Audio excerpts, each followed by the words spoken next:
Ano, pwede na rin siguro tong mga nakuha nating halamang gamot ano? May mga ugat na rin dito na sinasabi ni Maestro na makakagamot ng maraming karamdaman.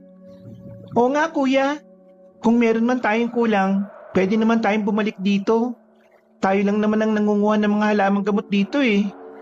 O sige, tara na. Sigurado ko na riritualan pa ito ni Maestro para mas maging mabisa. Sige kuya, tara na. Pumunta na tayo sa bahay ni Maestro Arcadio. Ihatid na natin ang mga nakuha nating to. Pinagpalang araw po sa inyo kabanong at sa lahat ng mga kabangers natin at kayanggaw. Tawagin niyo na lang po akong Gavino. Ang kwentong ibabahagi ko po sa inyong channel ay naging karanasan namin ng kapatid kong si Floresca. Nang mga panong ito, nag-aaral pa lang kami ng panggagamot ng kapatid ko. Muli, ako po si Gavino. Kabanong, mga kabangers at mga kayanggaw, ito ang aking kwento. Pero bago tayo magsimula, kung maaari sana'y pindutin niyo muna ang subscribe button kung bago pa lang kayo sa channel nating ito. Mag-subscribe na rin po kayo sa iba pa nating mga channel na ang Pamela Clamil at Kabanong version 2.0. Kung wala po sa nabanggit ko ang pangalan ng channel at hindi po ang picture ko ang nakalagay sa profile pic, hindi po natin channel yon. Huwag po nating suportahan. Huwag po tayong mag-subscribe o i-unsubscribe po natin kung nakasubscribe na po tayo. Nagnanakaw po yon ng ating mga videos. Naglalambing po ko sa inyo na ang suportahan lang natin ay ang mga channel na nabanggit. Mag-iwan na rin kayo ng comment at pindutin na rin ang like button. Napakalaking tulong po sa ating channel ang gagawin niyo pong ito. Isang malaking suporta po yun sa ating channel na labis ko pong ipagpapasalamat. At ngayon, sa ating pagpapatuloy. Kami ng kapatid kong si Floresca ay nag-aaral pa lang ng panggagamot ng mga panahon na yon. Mabuti na nga lang at maayos kami ginagabayan ni Maestro Arcadio. Isang beses, inutusan niya kaming manguha ng mga halamang gamot na gagamitin niya sa mga susunod na gamutan. Subalit, nang pauwi na sana kami. Teka, may narinig akong pagsigaw ah. Parang bata. Oo nga no, saan kayo nagagaling yon? Baka kung kailangan niya ng tulong. Kuya, hanapin na muna natin siya at tulungan. Oo sige, kargo di konsensya pa natin yan kapag hinayaan natin siya at may mangyaring masama. Tara na. Teka, mukhang papunta ang boses na yan sa gubat ah. Baka kung anong gawin ng taong yun sa bata. O sige, bilisan na natin. Oh, si Kapitan yan ah. Ano kayang ginagawa niya rito? Tara, lapitan natin siya at sabihin natin yung tungkol sa bata. Habang papalapit kami kay Kapitan Hilario, napansin kong medyo naging tensyonado siya. Nahalata ko rin sa mukha niya ang pag-aalala. Sa hindi ko malamang dahilan, pagkalapit namin sa kanya, agad ko siyang inusisa kung ano ang ginagawa niya ron. Nandilat pa ang mga mata niya, saka napalingon sa paligid na parang merong hinahanap. Hinahanap ko yung anak ko eh. Naligo lang siya sa ilog eh. Pero nang sunduin ko rito, wala na siya. Nakita niyo ba siya? Iyan nga pong dahilan kung bakit kami lumapit sa iyo, Kapitan. May narinig kasi kaming sigaw ng isang bata at para pong humingi ng tulong. Naku Diyos ko, baka si Matmat na yon. Saan ba papunta yung boses na narinig niyo? Ang anak ko. Huwag po kayo mag-alala, Kapitan. Mahanap po natin siya. Subukan po natin puntahan sa loob ng gubat. Sigurado na hindi pa naman po sila nakakalayo. Sige Floresca, Gavino. Ngayon pa lang nagpapasalamat na ako sa inyo magkapatid. Saka na po kayo magpasalamat sa amin. Kailangan po muna nating mahanap si Matmat at mailigtas siya mula sa mga dumukot sa kanya. Napatango si Kapitan Hilario sa sinabi ni Floresca. Noon din, pumasok kami sa loob ng gubat. Ngunit nagtaka ko kabanong dahil hindi na namin narinig pa ang boses na sumisigaw. Hinanap namin ang anak ni Kapitan, pero kahit saang dako kami nagpunta ng gubat, hindi namin matagpuan ang bata. Hindi ako susuko sa paghahanap kay Matmat. Alam kong malapit lang siya dito. Hindi ako uuwi hanggat hindi ko siya nahahanap. Ano po kaya kung magpatulong na lang tayo sa mga tanod ninyo. O kung di kaya, pumunta kayo kay Maestro Arcadio. Malaki pong may tutulong niya sa inyo. Sige, susubukan ko mamaya kung hindi ko pa rin mahanap si Matmat. Kung sakali man na hindi ko makita ang anak ko, siya na ang magiging huling alas ko. Pwede po naman naming ipagpatuloy ang pagtulong sa inyo, Kapitan Hilario. Wag na, Floresca. Kung ako sa inyo, umuwi na lang kayo at ibalita sa maestro ninyo kung anong nangyari. Pakisabi na rin sa kanya na makikipagkita ako sa kanya. Sige po, sasabihin namin po yan sa kanya. O tara na, Floresca. Kailangan kagad malaman ni Maestro yung pangyayaring ito. Sana maagapan pa niya ito at mailigtas ang bata. Sige, Kuya. Kapitan, mauna na po kami, ha? O siya, sige. Ang habilin ko para kay Maestro Arcadio, ha? Huwag niyo kakalimutan. Napatungo kami ng kapatid ko bilang tugon kay Kapitan Hilario. Noon din, nagsimula kami maglakad papunta sa bahay ng aming guro sa panggagamot. Habang naglalakad, naging panay pa ang linga ko at pagmamatsyag sa paligid. Subalit hanggang sa makalayo kami sa pampang ng ilog, hindi na namin narinig pa ang sigaw ng bata. Ano kaya nangyari sa bata? Sino kaya ang dumukot sa kanya? Hindi ako naniniwalang tao ang kumuha kay Matmat eh. Kung tao lang yun, masusundan pa natin yun eh. Sa palagay ko, isang engkanto ang dumukot sa kanya. Oo nga, Kuya. Baka gusto siyang dalhin sa mundo nila para maging alipin. Hindi pa tayo sigurado, Floresca. Sa ngayon, mas maiging malaman na muna ni Maestro ang patungkol sa pagkawala ng anak ng kapitan. Alam kong makakatulong siya sa paghahanap sa bata. Sige, idediretso na lang din natin ang mga halamang gamot na ito sa bahay ni Maestro. Mas mabuti pa nga, para makauwi na rin tayo at saka makapagpahinga na rin. Medyo pagod na rin ako eh. Sige, Kuya. Sigurado rin kasi na may mga magpapagamot sa atin bukas. Yan nga siguro ang rason kung bakit nagpahanap ng mga halamang gamot si Maestro eh. Nasa kalagitnaan kami ng paglalakad namin, may nakita kami mga kakaibang tao na nakasuot ng maitim na damit at nakasalakot. Nagmamadali silang naglakad papunta sa gubat, kaya mas tumibay ang hinala namin na hindi lang basta dinukot ang anak ni Kapitan Hilario. Kuya, mukhang kailangan natin bumalik. Kung hindi ako nagkakamali, doon sila papunta sa pinakadulong bahagi ng gubat. Ayon kasi sa mga sabi-sabi, may sikretong lagusan doon na papunta sa paanan ng bundok. Ha? Ano naman kaya ang gagawin nila doon? Teka, hindi ba't merong kuweba ron? Simula ng mga bata pa tayo, binawalan na tayo ni nanay at tatay na magpunta ron eh, hindi ba? Oo nga. Kung ganon, kung may kinalaman sila sa pagkawala ni Matmat, siguradong sa kuwebang yun matatagpuan ng bata. O sige, sabihin natin kay Maestro Arcadio. Siya ang mas nakakaalam kung anong dapat nating gawin. Sige, Kuya, tara na. Bilisan natin ang paglalakad para makarating kagad tayo sa bahay ni Maestro. Dating namin sa tapat ng bahay ni Maestro Arcadio, agad niya kaming pinagbuksan. Napangiti pa siya nang makita niya ang mga dala naming halamang gamot. Pinapasok niya kami sa kaniyaya magkape na muna habang nagpapahinga. Noon din, sinabi namin ni Floresa ang mga patungkol sa nawawalang anak ng kapitan. Nagsuwestiyon din kami sa kanya na bumalik para tulungang mahanap si Matmat. Huwag na kayong makisali pa ron. Baka kung ano pa mangyari sa inyong dalawa. Hindi natin alam kung anong nilalang ang kumuha sa bata.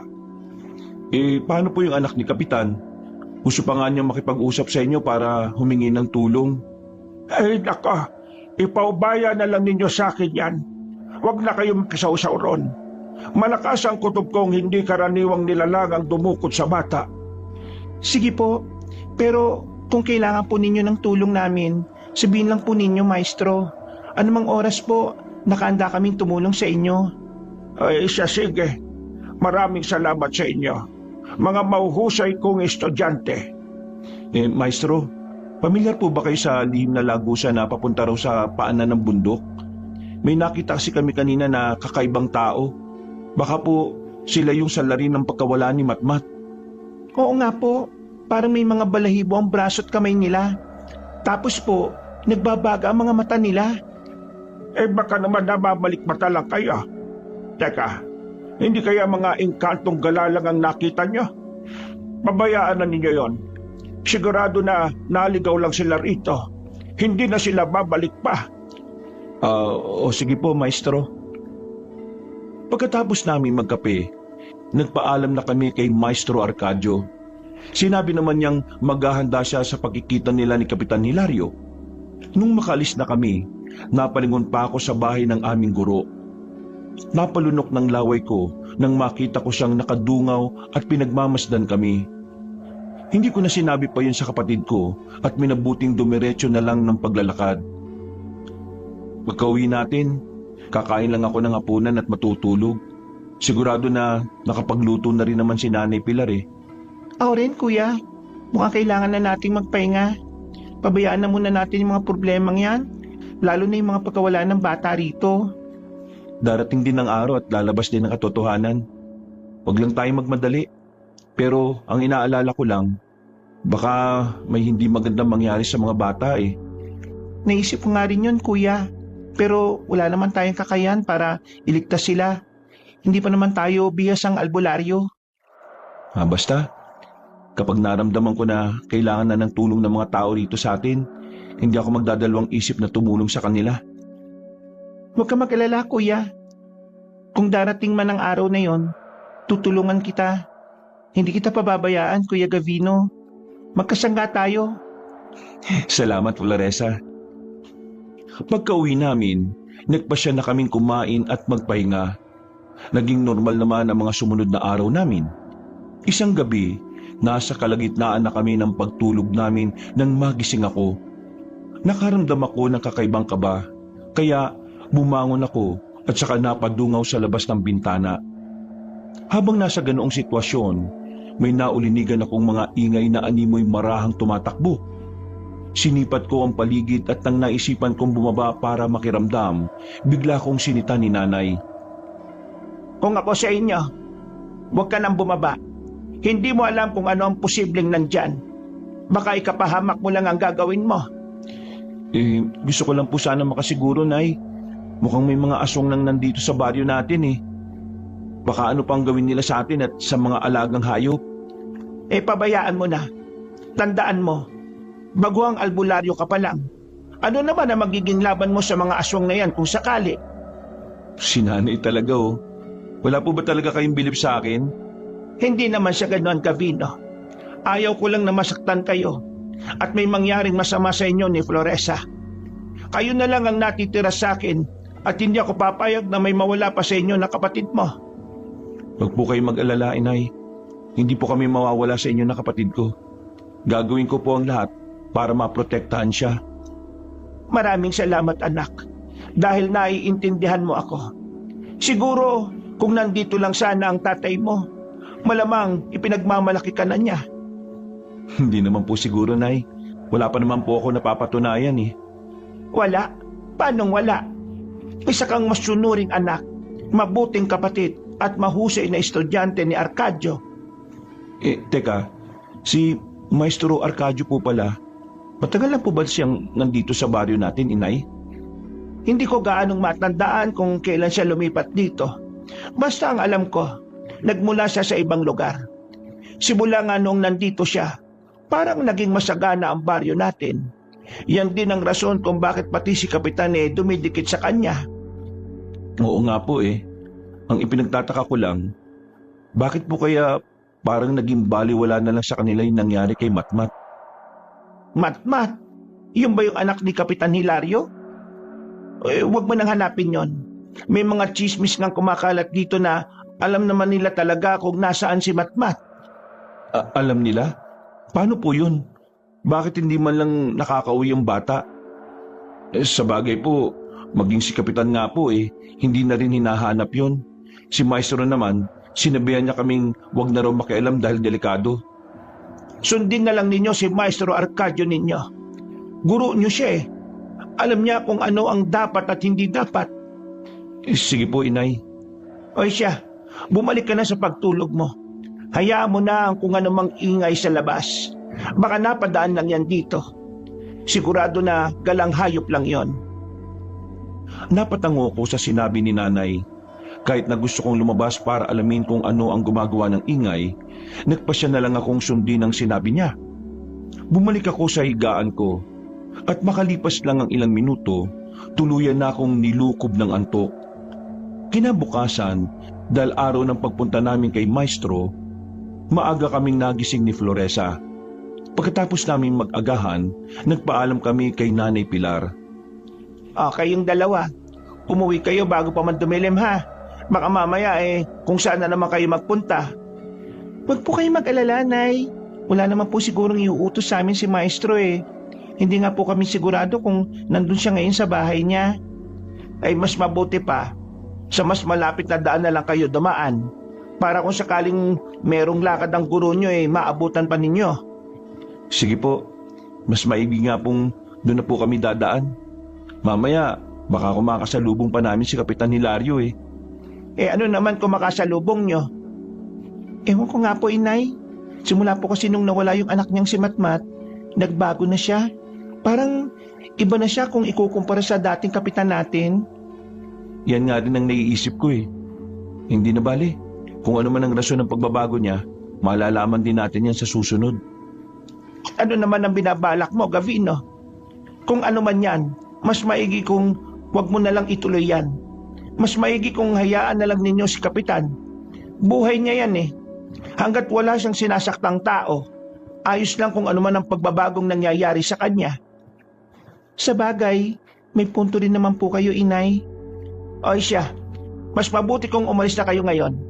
Bilisan niyo ang paglalakad para maabutan niyo ang guro ninyo. Tuluyan na kaming nagpaalam sa kanya ni Floresa. Nasa kalagitnaan kami ng paglalakad namin nang makarinig kami ng ingay sa bandang bukana ng gubat. Pareho kaming nagtaka ng kapatid ko, kaya nagkasundo kaming alamin na muna kung ano ang nangyayari roon. Nung malapit na kami, tiningnan namin kung ano ang naroon at napalunok ako ng laway nang makita kong isang kalabaw na wakwak ang tiyan. Wala ng laman loob at may mga kalmot sa katawan. Ano kaya yung nangyari sa kalabaw na yan, Kuya? Parang inatake ng mabangis na hayop po. Hindi hayop ang may gawa niyan, kung hindi aswang.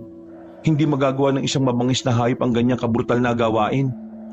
Paano ka naman nakasisiguro, Kuya? Anong pruweba mo? Kagabi kasi, may narinig akong mga ingay sa paligid. Alam ko na hindi yun gawa ng isang karaniwang hayop lang. Iba rin ang pakiramdam ko eh. Kaya naging kumbinsido ako na aswang ang mga yon. Baka nga sila yun ang biktima sa kalabaw na yan eh. Alam mo naman pala na aswang sila. Bakit hindi ka bumaba? Sana ginising mo ako para may katulong ka kung sakali, Kuya. Paano naman ako bababa? Kakadungaw ko pa nga lang sa bintana, sinita na kagad ako ni Nanay. Kung ako lang, gusto ko sanang alamin kung ano yung gumagawa ng ingay na yun eh. Hayaan mo na, Kuya. Hindi naman natin masisisi si Nanay kung bakit ganyan niya tayo kung protektahan. Yan nga rin ang iniisip ko eh. Ay nako, tara na nga. Baka hindi pa natin maabutan si Maestro Arcadio niyan eh. Oo nga, Kuya. Hindi naman mabubuhay ang kalabaw na yan kahit pa buong araw natin titigan dyan eh. Napatawa na lang ako ng bahagya dahil sa sinabi ni Floresa. Minubuti naming iwan ng mga taong nag-uusisa sa patay na kalabaw. Nagmadali kaming naglakad patungo sa bahay ni Maestro. Nang medyo malapit na kami roon, napansin namin na nakasara ang pinto ng bahay saka mga bintana nun. Ganun pa man, dumiretso pa rin kami palapit sa tirahan niya. Alam mo, Kuya, parang mas makabubuti siguro sa baryo na natin magronda tayo. Baka matsyempohan natin yung aswang. Magagawa pa natin silang patayin. Wag na, Floresa. Isang beses pa lang naman ang bibiktima ang mga nilalang na yun eh. Wag lang nilang uulitin dahil susundan ko sila kahit sa impyerno. Teka, tingnan mo sa hindi kalayuan, Kuya. Hindi ba si Kapitan Hilario yan? Bakit nakasuot siya ng kulay itim na damit at may salakot? Sandali, parang yan din yung suot ng mga nilalang na nakasalubong natin ah. Hindi ba? Oo nga no. Yan nga, Kuya. Bakit kaya yan yung suot ng kapitan natin? Hindi natin alam kung anong rason. Tayo na. Sa likod bahay na tayo tumawag kay Maestro. Kung nandyan nga siya sa loob, mas madali niya tayo maririnig. Kung ganon, tayo na, Kuya. Doon na nga lang tayo pumuesto. Mas mabuti pa ron, meron tayong mauupuan. O sige, Floresa, tara na. Dumiretso kami ni Floresa sa likod ng bahay ng guro namin. Nang naroon na kami, nagtaka kami dahil kakaiba ang lansa noon kaysa sa dati. Ilang beses pa kaming tumawag kay Maestro Arcadio, ngunit walang sumasagot sa amin. Hindi na rin namin napigilan ng mga sarili namin na takpan ng ilong namin dahil sa nakakasulasok na amoy ron. Ang pinagtataka ko lang kung bakit may mga taong nagmula sa bahay niya noon. Ilang beses ko pang sinilip ang loob ng tirahan niya, ngunit wala talagang tao roon. Umuwi na lang tayo, kuya. Mas mabuti siguro kung bumalik na lang tayo rito mamayang gabi. Baka may mission siya sa ibang lugar eh. Yan nga rin ang naiisip ko eh. Hayaan mo na. Alam naman natin na kapag nakarating siya sa isang lugar, halos buong baryo ang gusto niyang tulungan. Sige kuya, mamaya na lang. Magpaalam na lang tayo kay nanay para payagan niya tayo. Mas mainam nga yan, Floresa. Alam mo naman na nasa ibang antas ang pag-aalala ni nanay sa atin eh. Ay, teka kuya. May nakita kong sako sa silong oh. Ano kayang laman yan? Parang ang bigat eh. Pabayaan mo na yan. Baka mga lumang gamit lang yan ni Maestro Arcadio. Baka gusto na niyang itapon yan. Hindi kuya, iba ang kutob ko dyan eh. Sandali lang at titingnan ko. Tawagin mo kaagad ako kung may ibang tao ah. Oo na, sige na. Makikiramdam na rin ako sa paligid para malaman ko kung may paparating dito. Wala naman si Maestro eh. Pinanood ko na lang si Floresa habang papasok sa silong ng bahay ng guro namin. Nang naroon na siya, agad niyang inalam kung ano ang laman ng sako.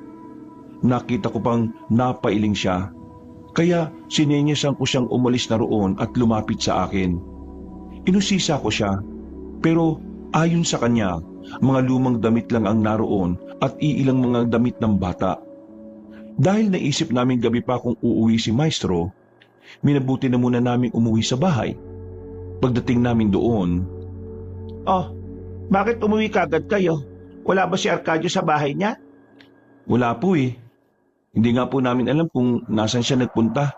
Pero alam po ba ninyo, may nakita po kami mga tao na nagmula sa bahay niya eh. Sigurado ba kayo?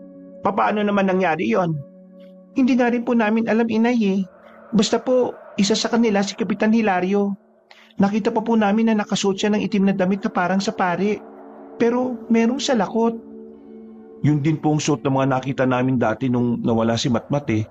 Hindi po kaya totoo mga haka-hakang kumakalat dito? Diyos ko, kung ako sa inyo, mas mabuting hayaan na lang muna ninyo yan. Pabayaan nyo si Arcadio na mismo magpaliwanag niyan. Baka mali lang ang akala natin. Hindi po natin pwedeng pabayaan yan, Nay. Baka sa susunod, mas marami pang bata ang mawala rito sa atin. Pagkatapos ng maikli naming pag-uusap, nagpasya na muna kami ni Floresa na gawin ng nakabimbing gawaing bahay. Nagpahinga lang kami noon nang dumating na ang oras ng pananghalian. Pagkatapos kumain, bumalik kami sa gawaing bahay. Ganun na lang ang pagpapasalamat ni nanay sa amin ng araw na yon.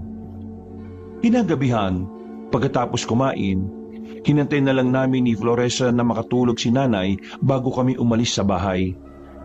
Kuya, sigurado ba tayo na yan ang gagawin natin? Gabi na oh, saka wala nang ibang tao sa labas kapag ganitong oras. Oo, Floresa. Pupunta lang naman tayo sa bahay ni Maestro, di ba? Pagkatapos nun, uuwi rin naman tayo kagad. Bonus na lang sa atin kung mahuhuli natin kung anumang nilalang ang nananalasa rito. Ikaw ang bahala. Basta, kahit na anong mangyari, walang iwanan ah. Oo, akong bahala sa'yo. Kung aswang nga yung gumagala rito, hindi ko sila papayagan na saktan ka. Basta, huwag ka lang lalayo sa akin ha. Sige kuya. Teka, ano na naman kaya yung pakay ni Kapitan Hilario at bakit siya naging ganun? Para siyang kulto. Huwag ka magsalita ng ganyan ha. Baka may ibang tao makarinig at isumbong tayo. Baka ipatawag pa niya tayo eh. Pero seryoso kuya, hindi kaya may ibang ginagawa si Maestro na sila lang ang nakakaalam?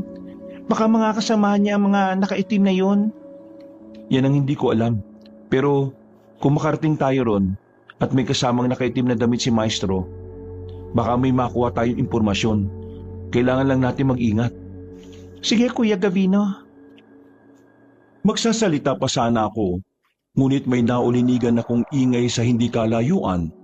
Agad akong napasenyas sa nakababata kong kapatid na huwag muna siyang magsasalita. Napatango naman siya sa akin hanggang sa may makumpirma kaming may gumagawa nga ng ingay. Palihim naming sinundan yon ni Floresa at pareho kaming nagulat nang malaman naming si Kapitan Hilario yon. Nagmamadali siya, kaya para hindi niya kami madaling mahuli, dumistansya kami sa kanya ng bahagya. Saan kaya papunta yung kapitan ng bayo natin, Kuya? Hindi ko alam eh. Sandali, naalala mo pa ba yung patungkol sa sikretong lagusan na minsan na nating naitanong kay Maestro? Parang dyan patungo si Kapitan ah. Sundan na natin siya, Kuya. Baka delikado para sa atin ah. Hindi natin alam kung anong nandyan. Sigurado na delikado riyan. Kasi nga, ipinagbabawal eh. Paano naman natin malalaman kung anong gagawin ni Kapitan kung hindi natin siya susundan? Isa pa, haka-haka lang naman siguro yung patungkol sa mga halimaw na nakabantay sa lihim na lagusan. Hindi ba? Yan ang di natin sigurado, Kuya. Sige na nga, sundan na natin si Kapitan. Ihanda na lang natin tong itak natin. Mamaya, baka bigla tayong sugurin ng kung anong nilalang eh. Oo na. Palagi naman nakahanda itong itak ko eh. O sige na, Floresa. Mauna ka na sa paglalakad at ako na magbabantay sa likuran natin. Sige, Kuya. Basta huwag kang lalayo sa akin ah. Oo na. Huwag kang mag-alala. Gaya nga ng sinabi ko, hindi kita pababayaan. Ako ang malalagot kay Nanay Pilar kapag may masamang nangyari sa'yo. Napatawa na lang ng bahagya si Floresa dahil sa sinabi ko. Sinundan naman ng kapatid ko si Kapitan Hilario hanggang sa makita namin siyang napadaan sa isang lagusan. Hindi madaling mapansin yon dahil masukal ang bahaging yon. Nang nakapasok na roon si Kapitan Hilario, nagmadali rin kaming lumapit doon ni Floresa. Floresa, mas mabuti siguro kung magpaiwan ka rito.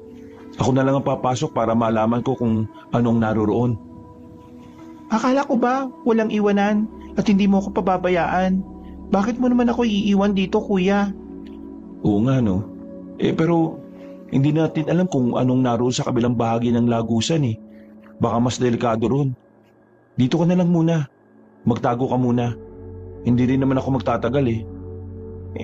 Kung yan ang makabubuti, sige Kuya. Mag-iingat ka ha. Bumalik ka kagad dito. Sige Floresa.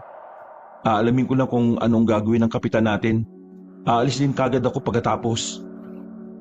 Noon din, pumasok ako sa lagusang naroon. Lumakas pa ang kabog ng puso ko at dahil madilim ang paligid, nangapa ko habang marahan na naglalakad. May narinig akong mga yabag sa unahan, kaya naisip ko na si Kapitan Hilario na yon. Nang makakita ako ng malamlam na liwanag sa hindi kalayuan, napagtanto kong yun na ang labasan. Nung maaninag kong lumabas na roon si Kapitan, mas binilisan ko na rin ang paglalakad ko hanggang sa makarating na ako sa bukana noon. Wala bang nakasunod sa iyo? Mukhang may naramdaman akong ibang presensya. Wala po, Pinuno. Bago ako dumaan sa lagusan, sinigurado ko munang walang ibang tao sa paligid. Isa pa po, tayo lang naman sigurong nakakalam patungkol sa lihim na lagusan eh. Mabuti kung ganon. Tara na, pumasok na tayo sa kuweba. Ipapakita ko sa iyo ang mga batang nakuha natin. Kompleto na sila at ang kabilugan na lang ng buwan ang hinihintay natin. Tama-tama po, bukas kabilugan na ng buwan. Sa wakas, magagawa ko na rin buhayin ulit si Mrs. Magtiwala ka lang, Hilario. Kagaya ng iba, kailangan buo ang tiwala mo para matupad ang hiling mo. Opo, Pinuno. Huwag po kayo mag-alala. Buo po ang tiwala ko sa inyo. Salamat kung ganon, Hilario. Sige na, pumasok na tayo. Sumunod ka sa akin. Napalunok ako ng laway ko ng mga panahon na yon, Kabanong. Pamilyar sa akin ang boses na kausap ni Kapitan Hilario. Bigo nga lang akong makita ang mukha niya dahil may talukbong siya sa kanyang ulo at natatakpan yon ang halos buong mukha niya. Nang makapasok na sila sa kuweba, naisipan kong lumapit sa bukana nun. Iginala ko ang paningin ko sa paligid at nang maaninag kong may iba pang naroon, kinutuban ako ng hindi maganda. Gusto kong hanapin kung saan nakapwesto ang mga bata, pero alam kong malalagay ako sa alanganin. Kuya, anong nakita mo? Pumasok ba sila doon sa kuweba? Floresa, hindi ba't sinabi na kita na maghintay ka lang doon? Babalik rin naman sana ako eh. Narinig ko yung usapan nilang may mga dinukot silang bata rito. Kaya susubukan ko sanang pumasok. Eh bakit hindi ka pa pumasok? Baka patay na nila yung mga bata. Wag, marami ang mga nandyan sa loob ng kuweba. Mga nagbabaga rin yung mga mata nila eh. Kaya nasisiguro kong mga aswang sila. Kabilang na si Kapitan Hilario. Ha? Sigurado ka, kuya? Oo, kaya pala kakaiba ang kilos niya kanina.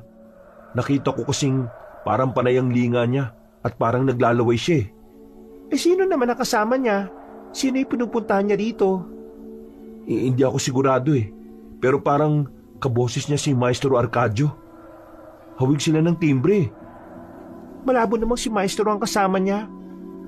Isang tuwid na albularyo si Maestro.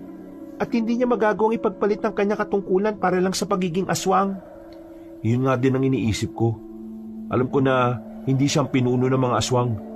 Malabo mangyari yun. Eh teka, may naririnig akong mga yabag ah. Kuya, baka palabas na yung mga kasama ni na Kapitan Hilario.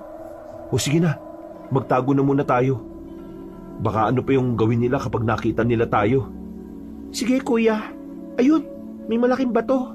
Hindi nila siguro tayo mapapansin kung doon tayo magtatago. O sige, mas mabuti pa nga. Makikita din natin ang mga papalabas dito kung sakali. Saktong pagkapwesto namin sa likod ng malaking bato, lumabas ang 6 na mga nilalang na may suot na kulay itim na damit. Noon din, hinubad nila ang mahaba nilang damit at nakita naming nagpalit anyo sila sa malalaking aso. Sinundan ko na lang sila ng tingin at nang wala na sila, lumabas na kami ni Floresa sa pinagtataguan namin. Marami nga pala sila kuya. May mga naiwan pa ba sa loob? Oo, at alam kong may hirapan tayong dalawa kung sakaling pagtulungan nila tayo.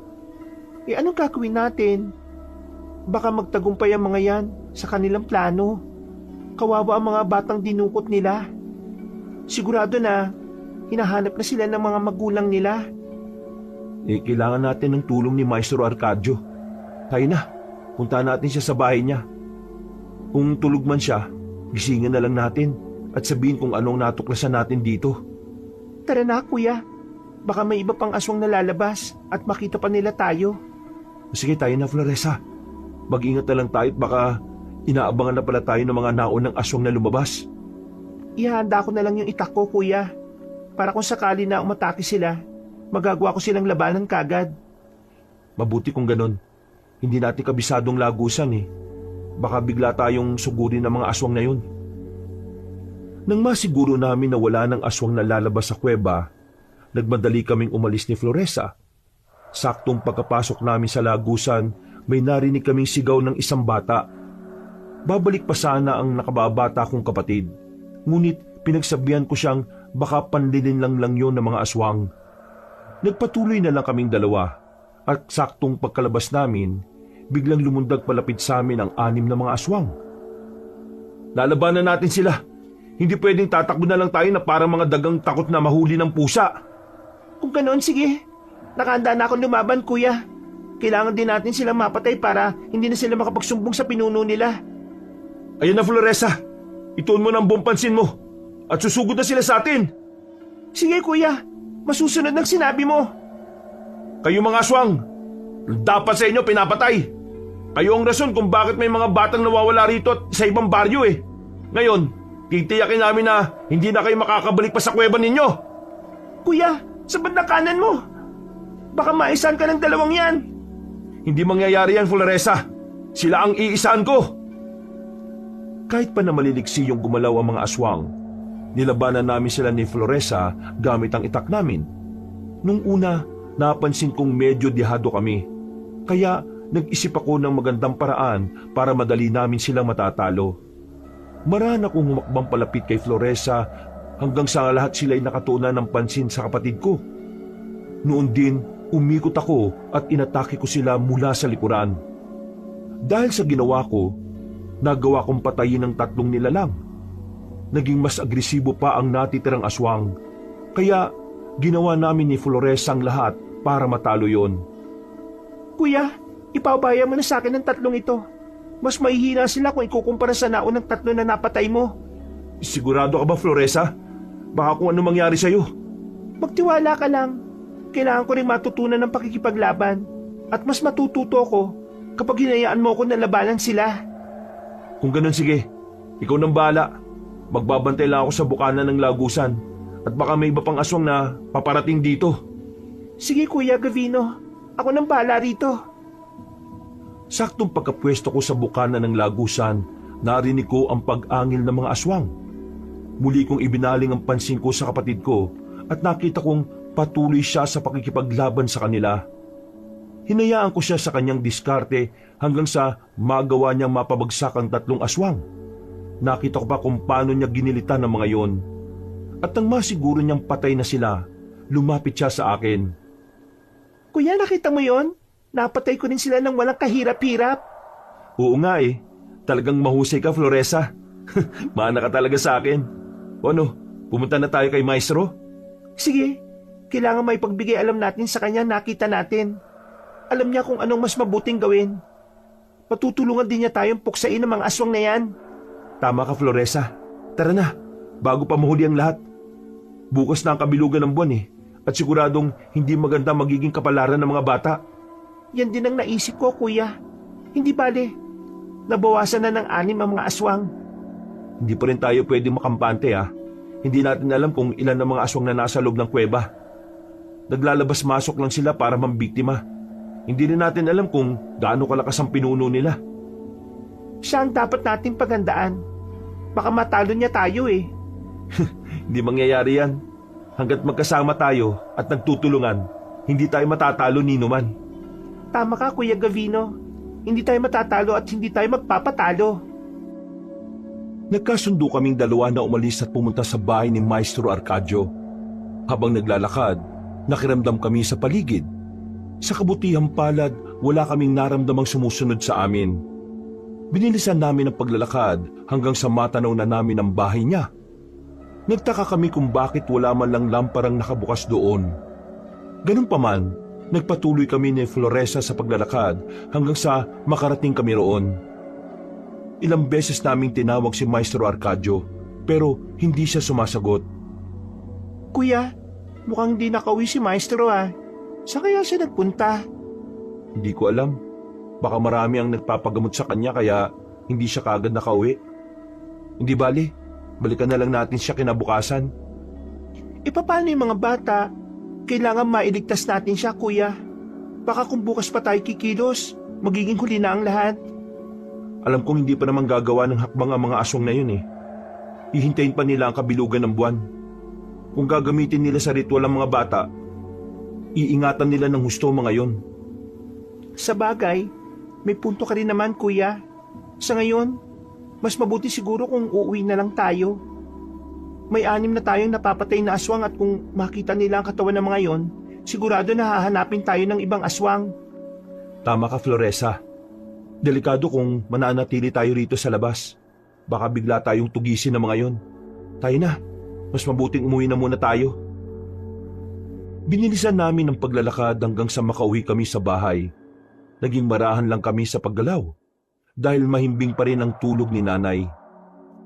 Nang makahiga ako sa banig, hindi nawala sa isipan ko ang boses ng kausap ni Kapitan Hilario.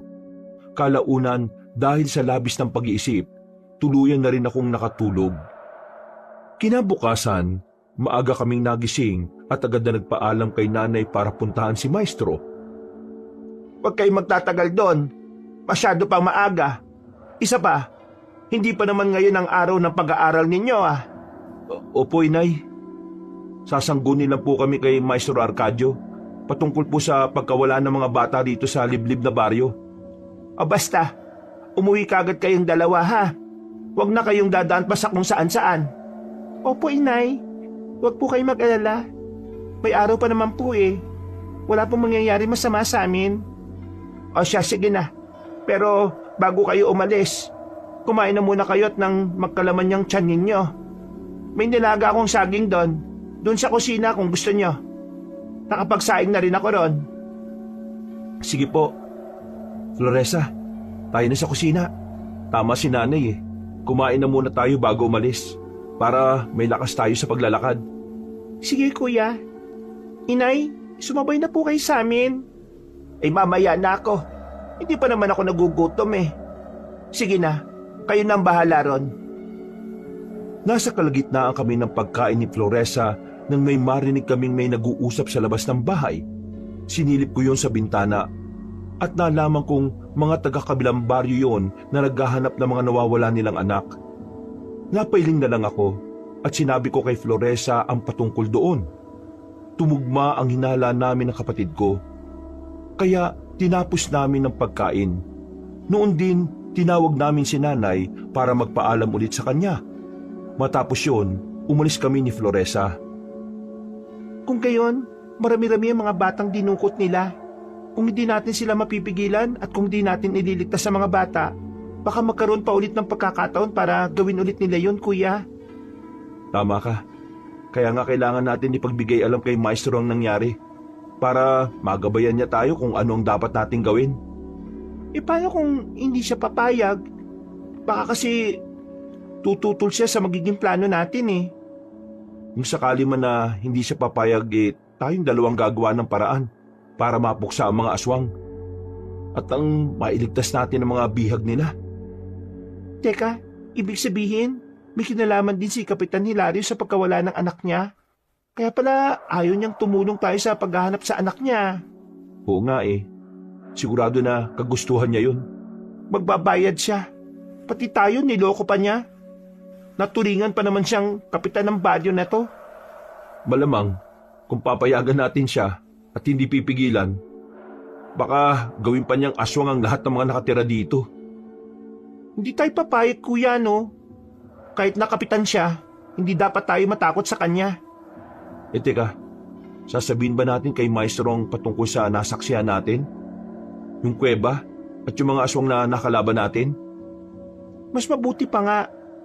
Kuya, kailangan malaman niya ang bagay na yun eh, para makapagbigay siya ng komento sa atin, para magabayan tayo.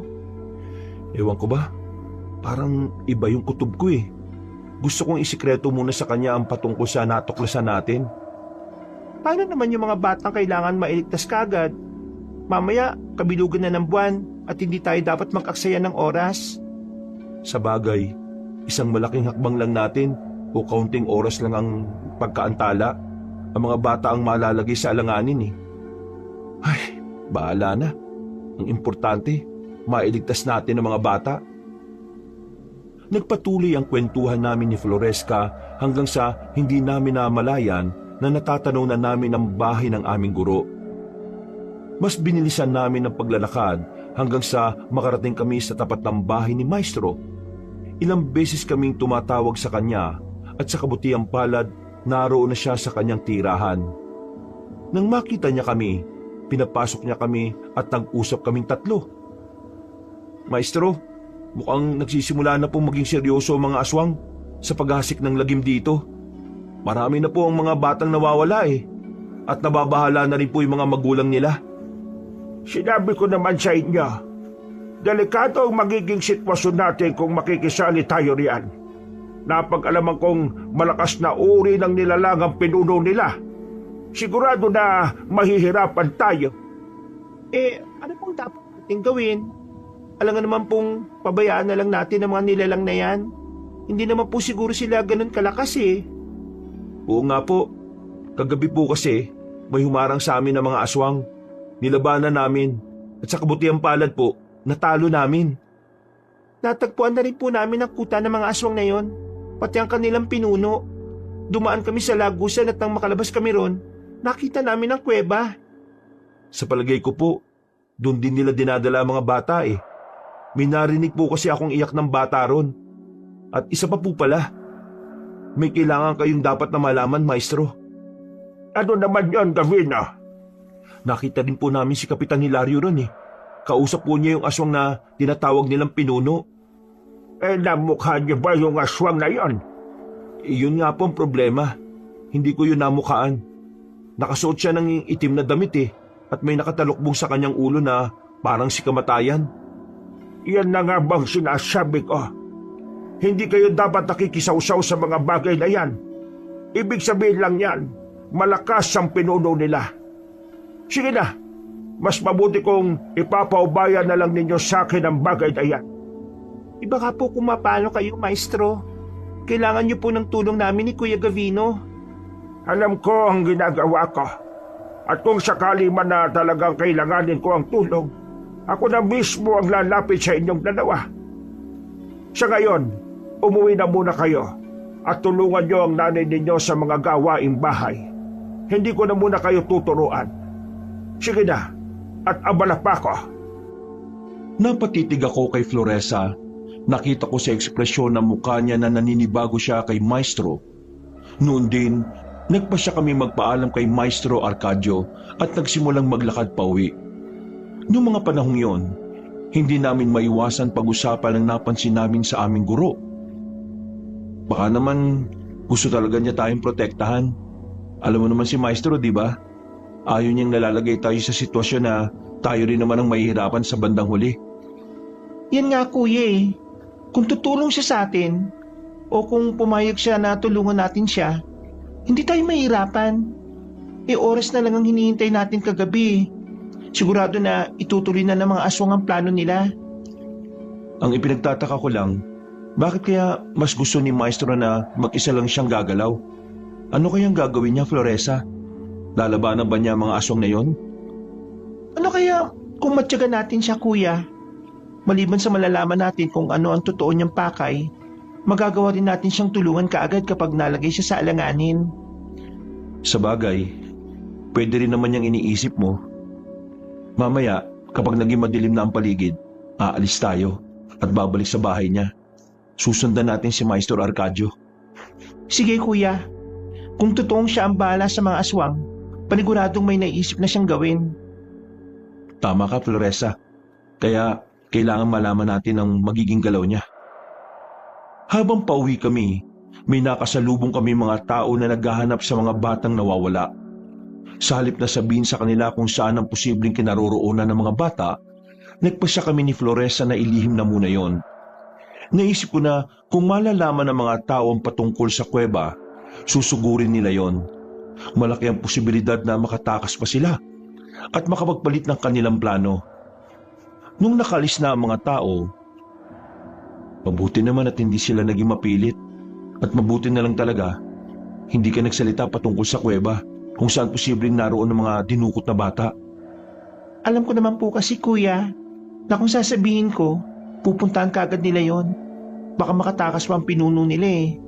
Saka si Kapitan Hilario, pwede pa niyang paikutin ang utak ng mga tao.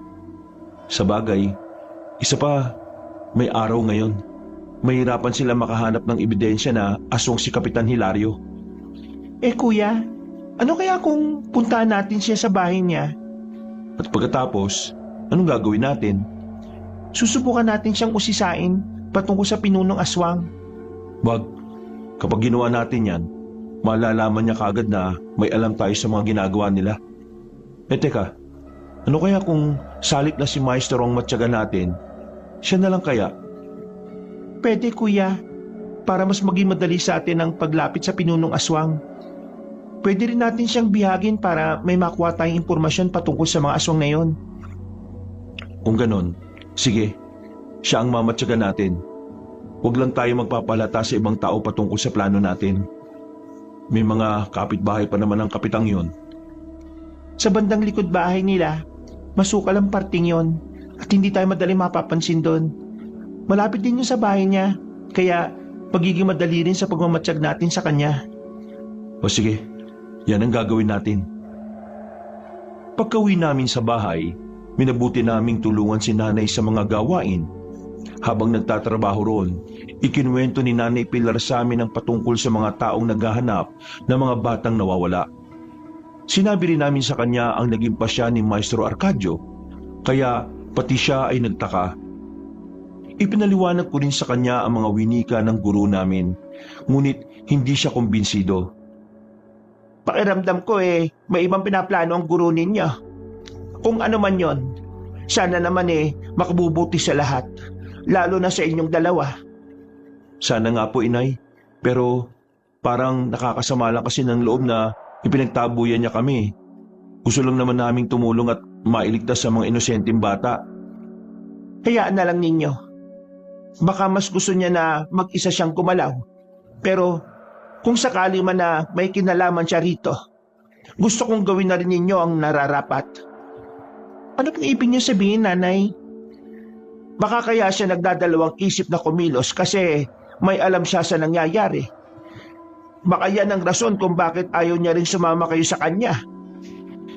Balak nga po sana namin siyang sundan Kaso baka po kasi mabulilyaso ang plano niya. Mas mabutit yan ang naging desisyon ninyo. Baka kasi malagay pa kayo sa alanganin kapag sinundan niyo siya. Hindi niyo alam ang buong pagkatao ng maestro ninyo. Naging normal naman ang lahat ng araw na yon, Kabanong. Bago pa man tuluyang dumilim ang paligid, kumain na kami ni Floresa ng hapunan. Hinasa na rin namin ang mga itak namin at pinahiran ng konsagradong langis. Gusto rin sana ni Nanay na sumama pero pinigilan namin siya ng nakababata kong kapatid. Ipinaliwanag namin na sobrang delikado ang gagawin namin, kaya mas mabuti kong magpaiwan na lang siya sa bahay namin.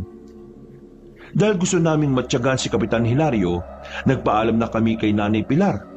Nang makalis na kami sa bahay, Kuya, mukhang ibang kutob ko Kakaibang ihip ng hangin. Parang malansa na malagkit yan nga rin ang napapansin ko Malamang nagsisimula ng pumunta ang mga aswang sa paanan ng bundok.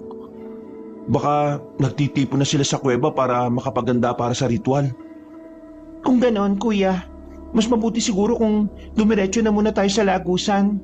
Kailangan makahanap tayo ng tagong pwesto sa labas ng kuweba. Saka na, puntahan muna natin si Kapitan Hilario sa bahay niya. Kapag nandun pa siya, susundan natin siya para malaman kung ano ang partisipasyon niya sa gagawin nila. Ikaw ang bahala, Kuya. Kapag wala na siya ron, dediretso na tayo sa lagusan Nababahala na kasi ako para sa kaligtasan ng mga bata Hindi natin alam kung ilan ng lahat ng biyag ng mga aswang. Sige lang, bilisan lang natin ang pagkilos para makapunta agad tayo ron.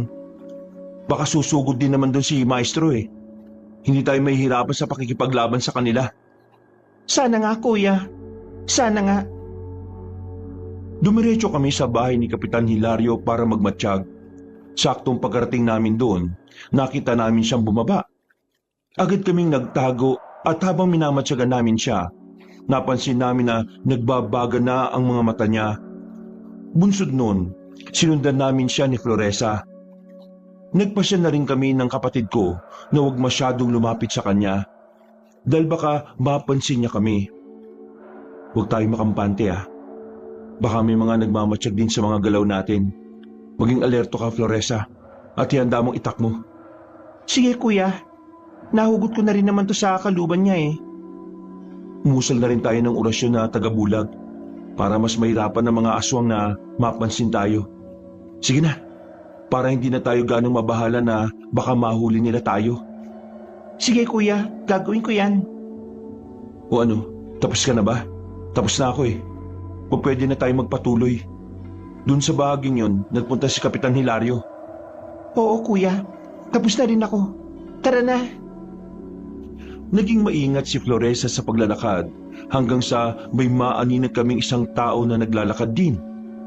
Panandalian kaming natigilan at napatitig na lang ako sa kapatid ko nang makita kong palapit na ang naturang tao sa direksyong tinatahak ni Kapitan Hilario. Napatanong ako kay Floresa kung sino sa palagay niya ang naglalakad na yun. Pero nagsuwestiyon siyang magpatuloy na lang kami sa paglalakad. Teka, aninagin mong mabuti yung kilos niya.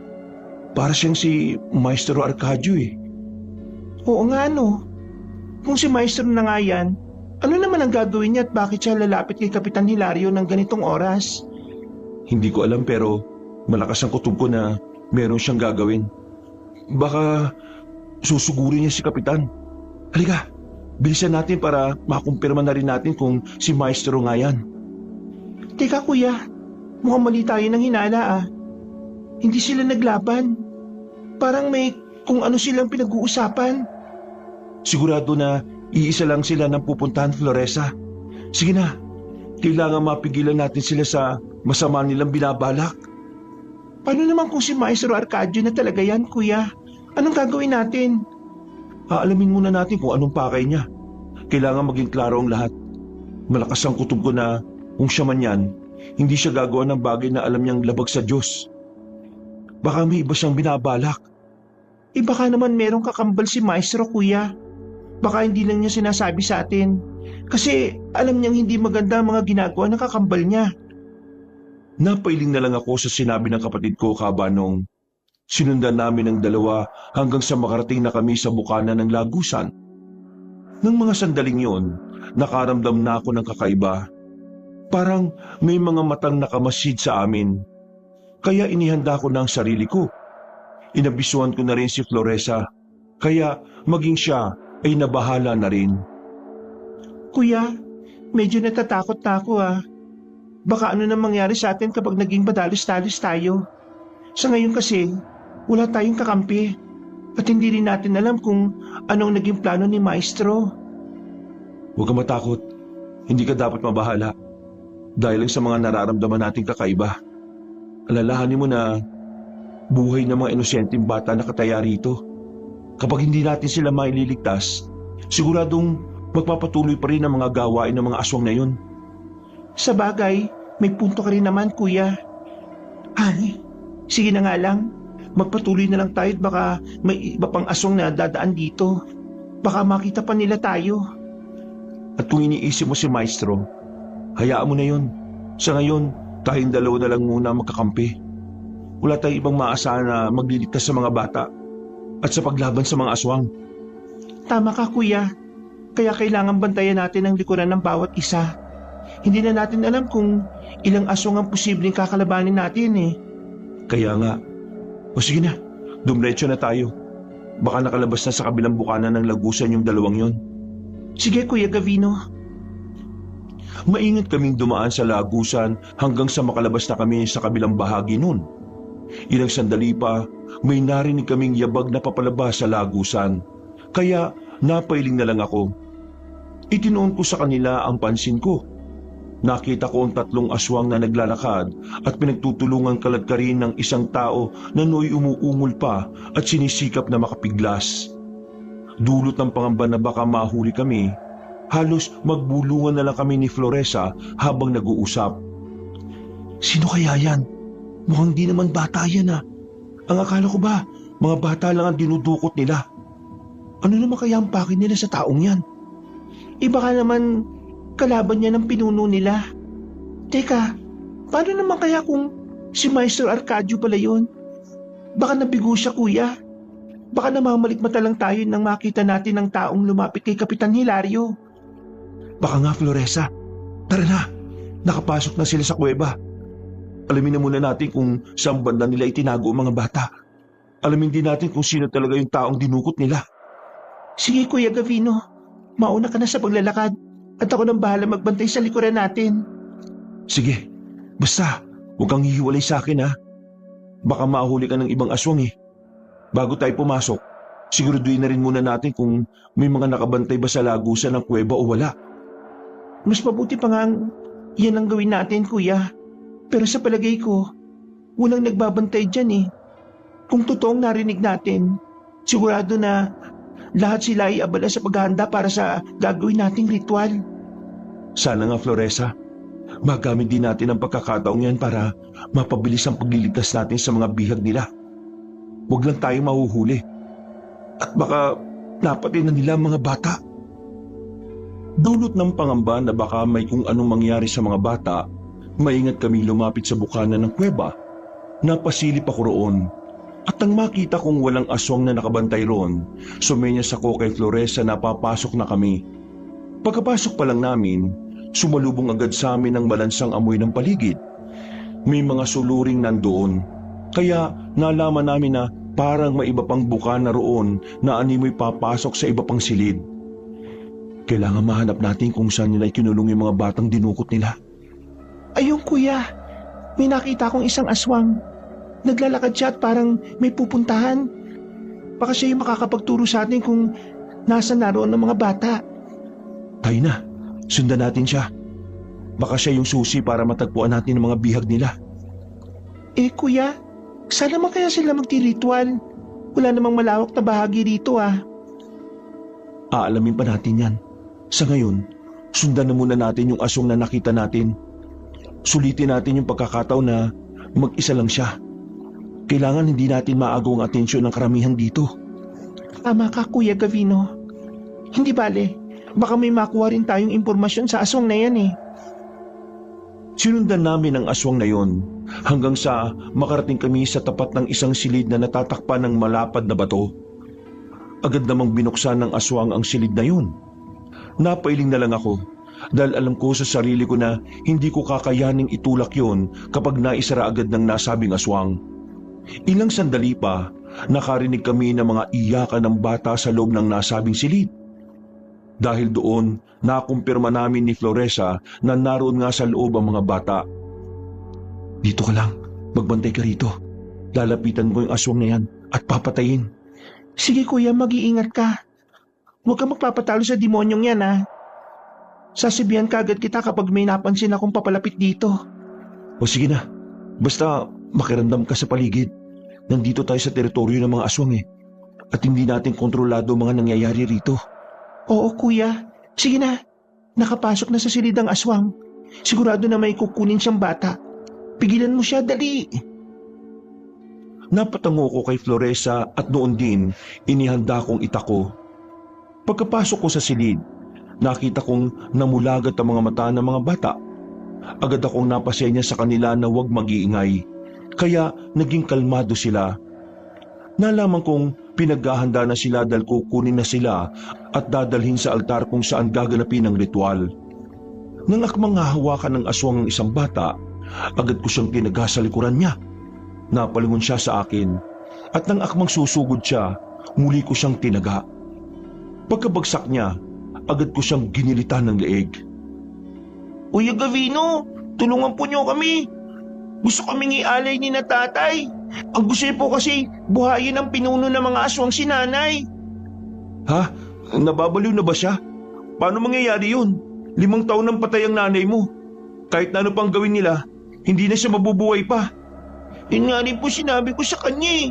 Pero ayaw po niyang maniwala sa akin. Tulungan po niyo kami. Baka may iba pang aswang na pupunta rito eh. O siya. Sige, pero huwag kayong gagawa ng ingay ha. Tutulungan ko kayo makalabas sa kuweba na ito. Kaya kumalma lang kayo, Matmat. Sige po, mga kasama.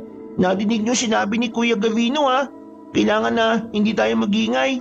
Baka mauli pa tayo ng mga aswang eh. Yan, ganyan nga. O sige, ito na. Huwag kayong gagalaw ha. Baka masugatan kayo ng itako. Matalim pa naman to. Maraming salamat po, Kuya Gavino. Pati ang iba pang bata ay nagpasalamat din sa akin. Nang akmang lalabas na sana kami roon, may narinig kaming mabilis na yabag na papalapit sa kinaroroonan namin. Napasenyas ako sa kanila na umatras muna at inihanda ko na rin ang hawak kong itak. Ilang sandali pa, tumigil sa labas ng bukana ang mga yabag. Pigil hininga akong sumilip at nawala ang pangamba ko nang malaman kung sino yon. Ang mga bata, ayos lang ba sila? Ilan silang lahat? Oo, ayos lang sila. Nakalagyan ko na silang 7. Kabilang na rin ang anak ni Kapitan Hilario, si Matmat. Kailangan na natin maitaka sila rito. Magsisimula na ang ritual at anumang sandali, may pupunta rito. Ang mas mabuti pa, Floresa, mauna na kayo. Siguraduhin mong ligtas na makakauwi ang mga bata tsaka si Matmat. Iuwi mo na muna siya sa bahay. Baka ano pang gawin ni Kapitan Hilario sa kanya eh. Eh paano ka naman kuya? Ano bang pinaplano mo? Magpapaiwan ako dito. Lalabanan ko mga aswang. Kapag hinayaan ko silang mabuhay, mangyayari pa ito sa susunod. Kailangan tuldukan niya yung kawalang hiyaan nila. Kuya, mag-isa ka lang eh. Baka mapano ka. Tutulungan na lang kita. Saka na natin itakas sa mga bata. Hindi, Floresa. Prioridad natin ang kaligtasan ng mga bata. Sila ang rason kung bakit tayo bumalik dito. Pero paano ka naman kuya? Ako nang bahala sa sarili ko. Lalabanan ko sila. Kapag hindi ako nakauwi bukas ng umaga, magdala ka na ng mga tao rito. Huliin niyo ang mga aswang. Magsasalita pa sana si Floresa nang may marinig kaming mga yabag na papalapit sa aming pwesto. Pareho kaming nabahala. Kaya pinalabas namin sa silid na yon ng mga bata at sinabi magtago muna sa likod ng malaking bato. Ilang sandali pa, may nakita kaming mga aninong papalapit sa amin. Kaya kinutaban na kaming mga aswang yon. Sige na, mas mabuti kung umalis na lang kayo rito. Haharangan ko sila para sa akin nila itutok ang atensyon nila. Hindi kuya, tutulungan kitang labanan sila. Ilan lang yan sa mga nandito oh. Baka hindi mo kayanin kapag nagtulong-tulong silang lahat eh. Kung nandito lang sana si Maestro Arcadio, 3 sana tayo nakikipaglaban sa kanila. Ikaw na rin ang nagsabi na hindi natin siya maaasahan sa ngayon. 2 na lang muna tayo magtutulungan. Kuya Gavino, nandiyan na sila. 6 silang lahat. Sigurado na hahanapin nila ang mga bata kapag nakapasok na sila sa silid. Huwag natin silang mahayaang makalapit dito. Halika na, salubugin natin sila. Sige, Kuya Gavino. Kailangan maging mabilis ang pagkilos natin ha. Baka kasi may iba pang makaalam na nandito tayo eh. Itago na rin natin ang katawan nila para makasiguro tayo. Sige na. Napatango si Floresa sa akin. Nauna ako maglakad at tinuwakan ko ng maigpit ang itak ko. Nung una, nabahala ako na baka may aalis at magsusumbong sa iba nilang kasama. Pero napangisi ako nang makitang lahat sila'y lumapit sa amin. Agad silang umatake, kaya nilabanan namin sila ni Floresa. Habang nasa ganoong sitwasyon, hindi rin namin naiwasang mag-usap para balaan ang isa't isa. Floresa, ituon mo ang bumpansin mo sa kanila. Huwag mong ngayaan na maisan ka ng mga hayop na yun. Oo kuya, akong bahala. Hindi ako papayag na matalo nila tayo. Mga mahihina lang ang nilalang na ito. Sa bagay, kaya nga hanggang sa pagiging alagad lang sila eh. Hindi pa rin tayo dapat na makampante ha. Bilog ang buwan ngayon at sigurado na malakas sila. Sige kuya, pero gawin natin ang lahat para makalabas tayo ng ligtas dito. Dapat lang Floresa, alang-alang sa mga inosenteng bata at sa iba pang posibleng madamay. Saka, may isa pa tayong problema eh. Ang huling tao na dinala rito. Oo nga pala, kailangan natin siyang iligtas. Baka gagamitin din siya sa bibiktimahin ng mga aswang eh. Dahil sa patuloy naming pakikipaglaban sa mga aswang habang panay ang kwentuhan, hindi namin namalayan na may iilan na pala kaming napabagsak sa kanila. Naging mabagsik naman ang natitira at nagbanta na isusumbong kami sa kanilang pinuno. Mas pinag-igihan pa namin ang pakikipaglaban sa kanila hanggang sa unti-unti na namin silang napabagsak at napapatay. Palaunan, lahat ng mga aswang ay nakahandusay na sa lupa. May mga malalalim na sugat at naghihingalo na. Patay na mga yan kuya, tara na. Umalis na lang tayo rito. Itakas natin ang mga bata. Hindi nga ako aalis dito hanggat may natitira pang aswang. Kayo na lang. Siguraduhin mo na makakalis kayo rito ng ligtas. Pero kuya, huwag Huwag ka na magpero-pero dyan. Mas importante yung mga bata. Kapag nakauwi ka na pala, huwag mong sabihin kay nanay kung anong nangyari ha. Sigurado na mag-aalala siya sa akin. Teka, may isa pang aswang na nagsusumikap na makagapang. Ako nang papatay sa kanya kuya. Isang taga ko lang dyan. Malalagutan na yan ng hininga. Sandali, usisain na muna natin siya. Kailangan malaman natin kung nasaan ang altar nila at kung saan sila gagawa ng ritual. Ikaw ang bahala kuya. Nilapitan ko ang nasabing aswang para usisain. Nung una, hindi nagsalita yun. Pero nang inambahan ko siyang gigilitan sa liig, nagmakaawa siya. Muli ko siyang inusisa at napangiti ako nang malaman ng tagong daan patungo sa lugar kung saan magriritual ang mga aswang. Matapos magsalita ng aswang, minabuti kong tuluyan na siyang patayin. Pagkatapos noon, kinaladkad namin ni Floresa ang mga katawan nila papasok sa silid kung saan nila ikinulong ang mga bata. Hindi na nila madaling makikita ang mga bangkay na ito hanggat hindi sila pumapasok dito. Kaya nga eh. O sige na. Sasamahan ko kayo palabas ng kuwebang to. Hindi tayo papayag na may hadlang pa sa pagliligtas natin kina Matmat. Sige kuya, Pero kung may pagkakataon, babalik ako dito para tulungan ka. Ikaw ang bahala, Floresa. Basta, tandaan mo palagi kung sinasabi sa iyo unahin mo ang kaligtasan ng mga bata. Matmat, ikaw na magiging leader ng mga kasama mong bata Sundin niyo ang ate Floresa ninyo. Sige po, Kuya Gavino. Susundin po namin si Ate Floresa kahit na anong mangyari. O mga bata, tara na. Huwag lang kayo masyadong gagawa ng ingay Magmatsyag na rin kayo sa paligid para alam natin kung may mga kalabang papalapit. Sige Ate Floresa, pakikiramdam po kami sa paligid. O tayo na, Floresa. Mga bata, mauna kayo. Ako nang bala sa likuran natin. Floresa, kapag may napansin kang kakaiba, sumenyos ka kagad sa akin Sige kuya, ako nang bahala. Marahan kaming naglakad. Binaybay namin ang daan kung saan kami dumaan nung sinundan namin ng aswang. Nasa kalagitnaan na kami ng paglalakad nang may marinig kaming pamilyar na boses. Napatitig ako kay Floresa at sakto ring sumenya siya para huminto. Noon din, nagmadali ako lumapit sa kanya para usisain kung nakita niya o hindi ang mga aswang na dumaan. Hindi ko sila nakita kuya pero pamilyar sa akin ang boses nila.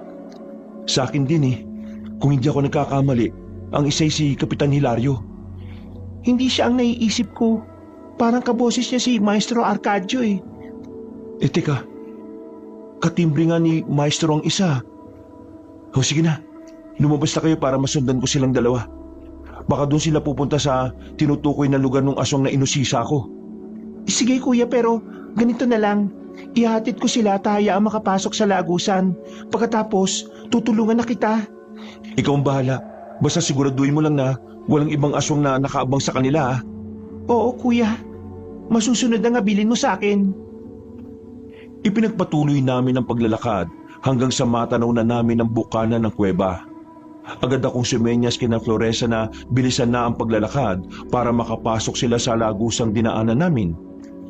Agad naman nilang ginawa yon, habang ako naman naging panayang lingon sa loob ng kuweba. Matmat, dumiretso lang kayo hanggang sa makalabas na kayo sa lagusang ito Sige po Ate Floresa. Siya nga pala, mas mabuti siguro kung dumiretso na muna kayo sa bahay. Nandun si nanay, ligtas kayo ron. Baka kasi kung umuwi kayo, sundan pa kayo ng mga aswang at dukutin ulit kayo paano naman po kung wala siya ron? Ano pong gagawin namin? Hindi mangyayari yan. Nandun si nanay at hindi siya aalis. Tawagin na lang ninyo siya at pumasok kayo sa bakuran. Hindi madali makakapasok ang mga aswang doon. Sige po ate, gagawin po namin ang sinabi nyo. Nadinig niyong sinabi ni ate. Tayo na, baka makita pa tayo ng... Matmat, sige na. Pumasok na kayo dyan para makauwi na kayo ng bahay. Papalipit na dito ang mga aswang. Baka mahuli pa nila kayo Sige na, bilisan nyo. Noon din naglakad ako palapit sa kanila. Nagmadali naman ang mga bata para sundin ang sinabi ko. Naunang pumasok ang ibang bata. Nang akmang papasok na rin doon si Matmat, natigilan kaming lahat ng may mga yabag kaming narinig na papalabas sa kuweba. Napalingon ako ron at nabahala nang makita ko si Kapitan Hilario na mayroong mga kasamang aswang. At ano ang karapatan ninyong itakas sa mga bata? Mga pakialamero! Ibalik niyo ang mga bata sa amin! Kung hindi na kayo makakalabas ng buhay rito! Tama na yung kahibangan mo, Kapitan. Kawawa mga batang dinukot nyo para lang gamitin nyo sa isang walang kabuluhang ritual. Wala ka ng pakialam doon, Gavino. Pabalikin niyo ang mga bata rito. Kung hindi, papatayin namin ang lahat ng mga tao sa baryo natin. Sumusobra na kayo, Kapitan. Pati anak ninyo, idinamay na ninyo sa kaibangan ninyo. Kahit na ano pang gawin nyo, hindi na mabubuhay pa ang asawa ninyong 5 taon ng patay. Tama na, Itay. Hindi na mabubuhay pa si Inay. Umuwi na tayo. Huwag na kayong sumama dyan sa pinuno ninyo. Inuutulan po niya kayo Tumigil ka, Matmat. Bata ka pa lang, kaya wala kang alam. Ako ang ama mo. Halika rito. Lumapit ka sa akin. Huwag kang makinig sa magkapatid na albularyong yan. Huwag mong pakinggan ng tatay mo, Matmat. Ikaw naman, Kapitan. Kung gusto mong mabawi ang mga bata, labanan mo muna kami ng patayan. Makukuha nyo lang ulit sila kapag naging bangkay na kami. Napangisit na paangil si Kapitan Hilario. inutusan niya ang mga kasama niya na sugurin kami. Kaya napatango ang mga yun sa kanya. Noon din, umatake sila sa amin. Kaya napahakbang na ako para salubungin sila. Sinabihan ko na rin si Floresa na protektahan ang natitirang bata dahil baka kunin sila ng mga aswang. Habang nakikipaglaban ako, mabilis namang lumapit si Kapitan Hilario kina Matmat at Floresa. Halika na anak, isama mo na rin yung mga bata. Kailangan na natin bumalik sa loob ng kuweba. Huwag na natin hintayin na magalit pa si Pinuno. Ayoko po, Tay. Hindi po ako sasama sa inyo. Alam ko na papatayin niyo kami at iaalay eh. Ayaw ko pong mamatay, Tay. At bakit? Ayaw mo bang mabuhay ulit ang nanay mo? Mabuhay ulit? Naniniwala po kayo sa pinuno ninyo? Niloloko lang kayo noon. Ginagamit lang niya ang mga kahinaan at mga imposibleng pangarap niyo para maging sunod-sunuran kayo sa kanya. Umuwi na po tayo, Tay. Kalimutan na po ninyo ang pinunong aswang. Bumalik na po tayo sa dati. Ayaw ko po na nagiging ganyan kayo, Tay. Kung gusto mong bumalik tayo sa dati, kailangan kasama natin ang nanay mo. Yan lang ang paraan, Matmat. Napakadamot mo. Para lang mabuhay ang asawa mo, ipubuwis mo ang buhay ni Matmat. Bakit? Ano ba kasalanan niya sa'yo? Umangil ulit si Kapitan Hilario at sinubukang sunggaban si Floresa. Agad namang iwinasiwas ng kapatid ko ang hawak ng itak. Nang maramdaman kong delikado ang mga bata, minabuti kong bilisan ng pakikipaglaban sa mga kasama ni Kapitan Hilario hanggang sa matalo ko sila. Agad kong ibinaling sa kanila ang pansin ko at nang humakbang na ako, humarap na sa akin ang kapitan. Mga pakilabero kayo. Hindi lang nyo alam kung ano ang posibleng mangyari dahil sa ginawa ninyo. Hindi rin nyo alam kung sino ang pwedeng madamay. Subukan lang ninyong mandamay ng iba pang inosenteng tao. Alam na ninyo kung ano ang posibleng maging kahihinatnan ninyo. Ha! Nagpapatawa ka ba, Gavino? Mga baguhang albularyo lang kayo, ha? Kung umasta kayo, para kayo mga batikan, ha? Wala pa kayo sa kalingkingan ni maestro ninyo. Alam namin yun. Pero kapag nakarating siya rito, siguradong tapos kayong lahat. Siya ang lilipol sa mga aswang na matitira rito. Sigurado ka ba sa mga sinasabi mo? Paano kung sabihin kong hindi na siya makakatulong sa inyo? At bakit? Anong ginawa niyo sa kanya? Huwag niyong sabihin na siya ang huling dinala niyo rito. Baka magulat ka kung malaman mo kung ano katotohanan. Sa ngayon, kailangan ko munang bawiin ang mga bata dahil magsisimula na ang ritual namin. Ako ang malalagot kapag wala kaming mayalay. Hindi ako papayag. Kung gusto mo makuha si Matmat, labanan muna ninyo ako. Tingnan na lang natin kung hanggang saan ang lakas ninyo. Natalo ko na ang mga kasama mo. At alam ko matatalo rin kita, Kapitan Hilario. Huwag ka magsalita ng tapos. Mga mahihina ang mga nakalaban mo. At ibang-iba sila kaysa sa akin. Napailing ako dahil sa sinabi ni Kapitan Hilario. Sasagot pa sana ako sa kanya pero bigla niya akong inatake. Napatras ako ng ilang hakbang para makailag. Ngunit sinunggaban pa rin niya ako. Dahil dito, nilabanan ko na lang siya at sinikap na mapabagsak. Nung una, naisip kong ibawal na lang siya sa lupa at huwag hayaang makakilos. Subalit, napansin ko na mas nagiging agresibo siya. Minabuti kong sugatan siya hanggang sa manghina. Nang bumagsak na sa lupa si Kapitan Hilario, nagmakaawa si Matmat na huwag papatayin ang ama niya. Sige, kain mo na ako, Gavino. Alam ko naman na hindi rin kayo makakalabas ng buhay rito. Magugulat na lang kayo kapag nalaman nyo kung sino ang huling tao na dinukot namin. Sige na, gilitan mo na ako ng leeg kagaya ng ginawa mo sa ibang aswang. Bakit? Sino bang dinala nyo rito? Kapag si Maestro Arcadio yun, gagawa siya ng paraan para makawala at sigurado na uubusin niya kayo. Kahit kailan talaga, Gavino, patawa ka. Tay, sige na po. Subayaan na po ninyo ang pinuno ninyo.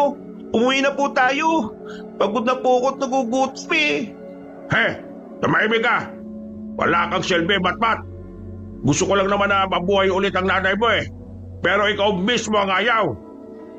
Dahil patay na nga siya. At kahit na anong gawin ninyo, hindi na siya mabubuhay pa. Magpakatino ka nga, Kapitan. Idinadamay mo pa ang buong baryo dahil sa kabaliwan mo eh. Bago pa man makalis sa ganoong posisyon si Kapitan, buong lakas ko siyang hinampas ng hawakan ng aking itak sa bandang batok.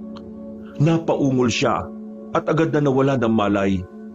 Lalapitan pa sana ni Matmat ang tatay niya pero natigilan kami nang merong lumabas sa kuweba.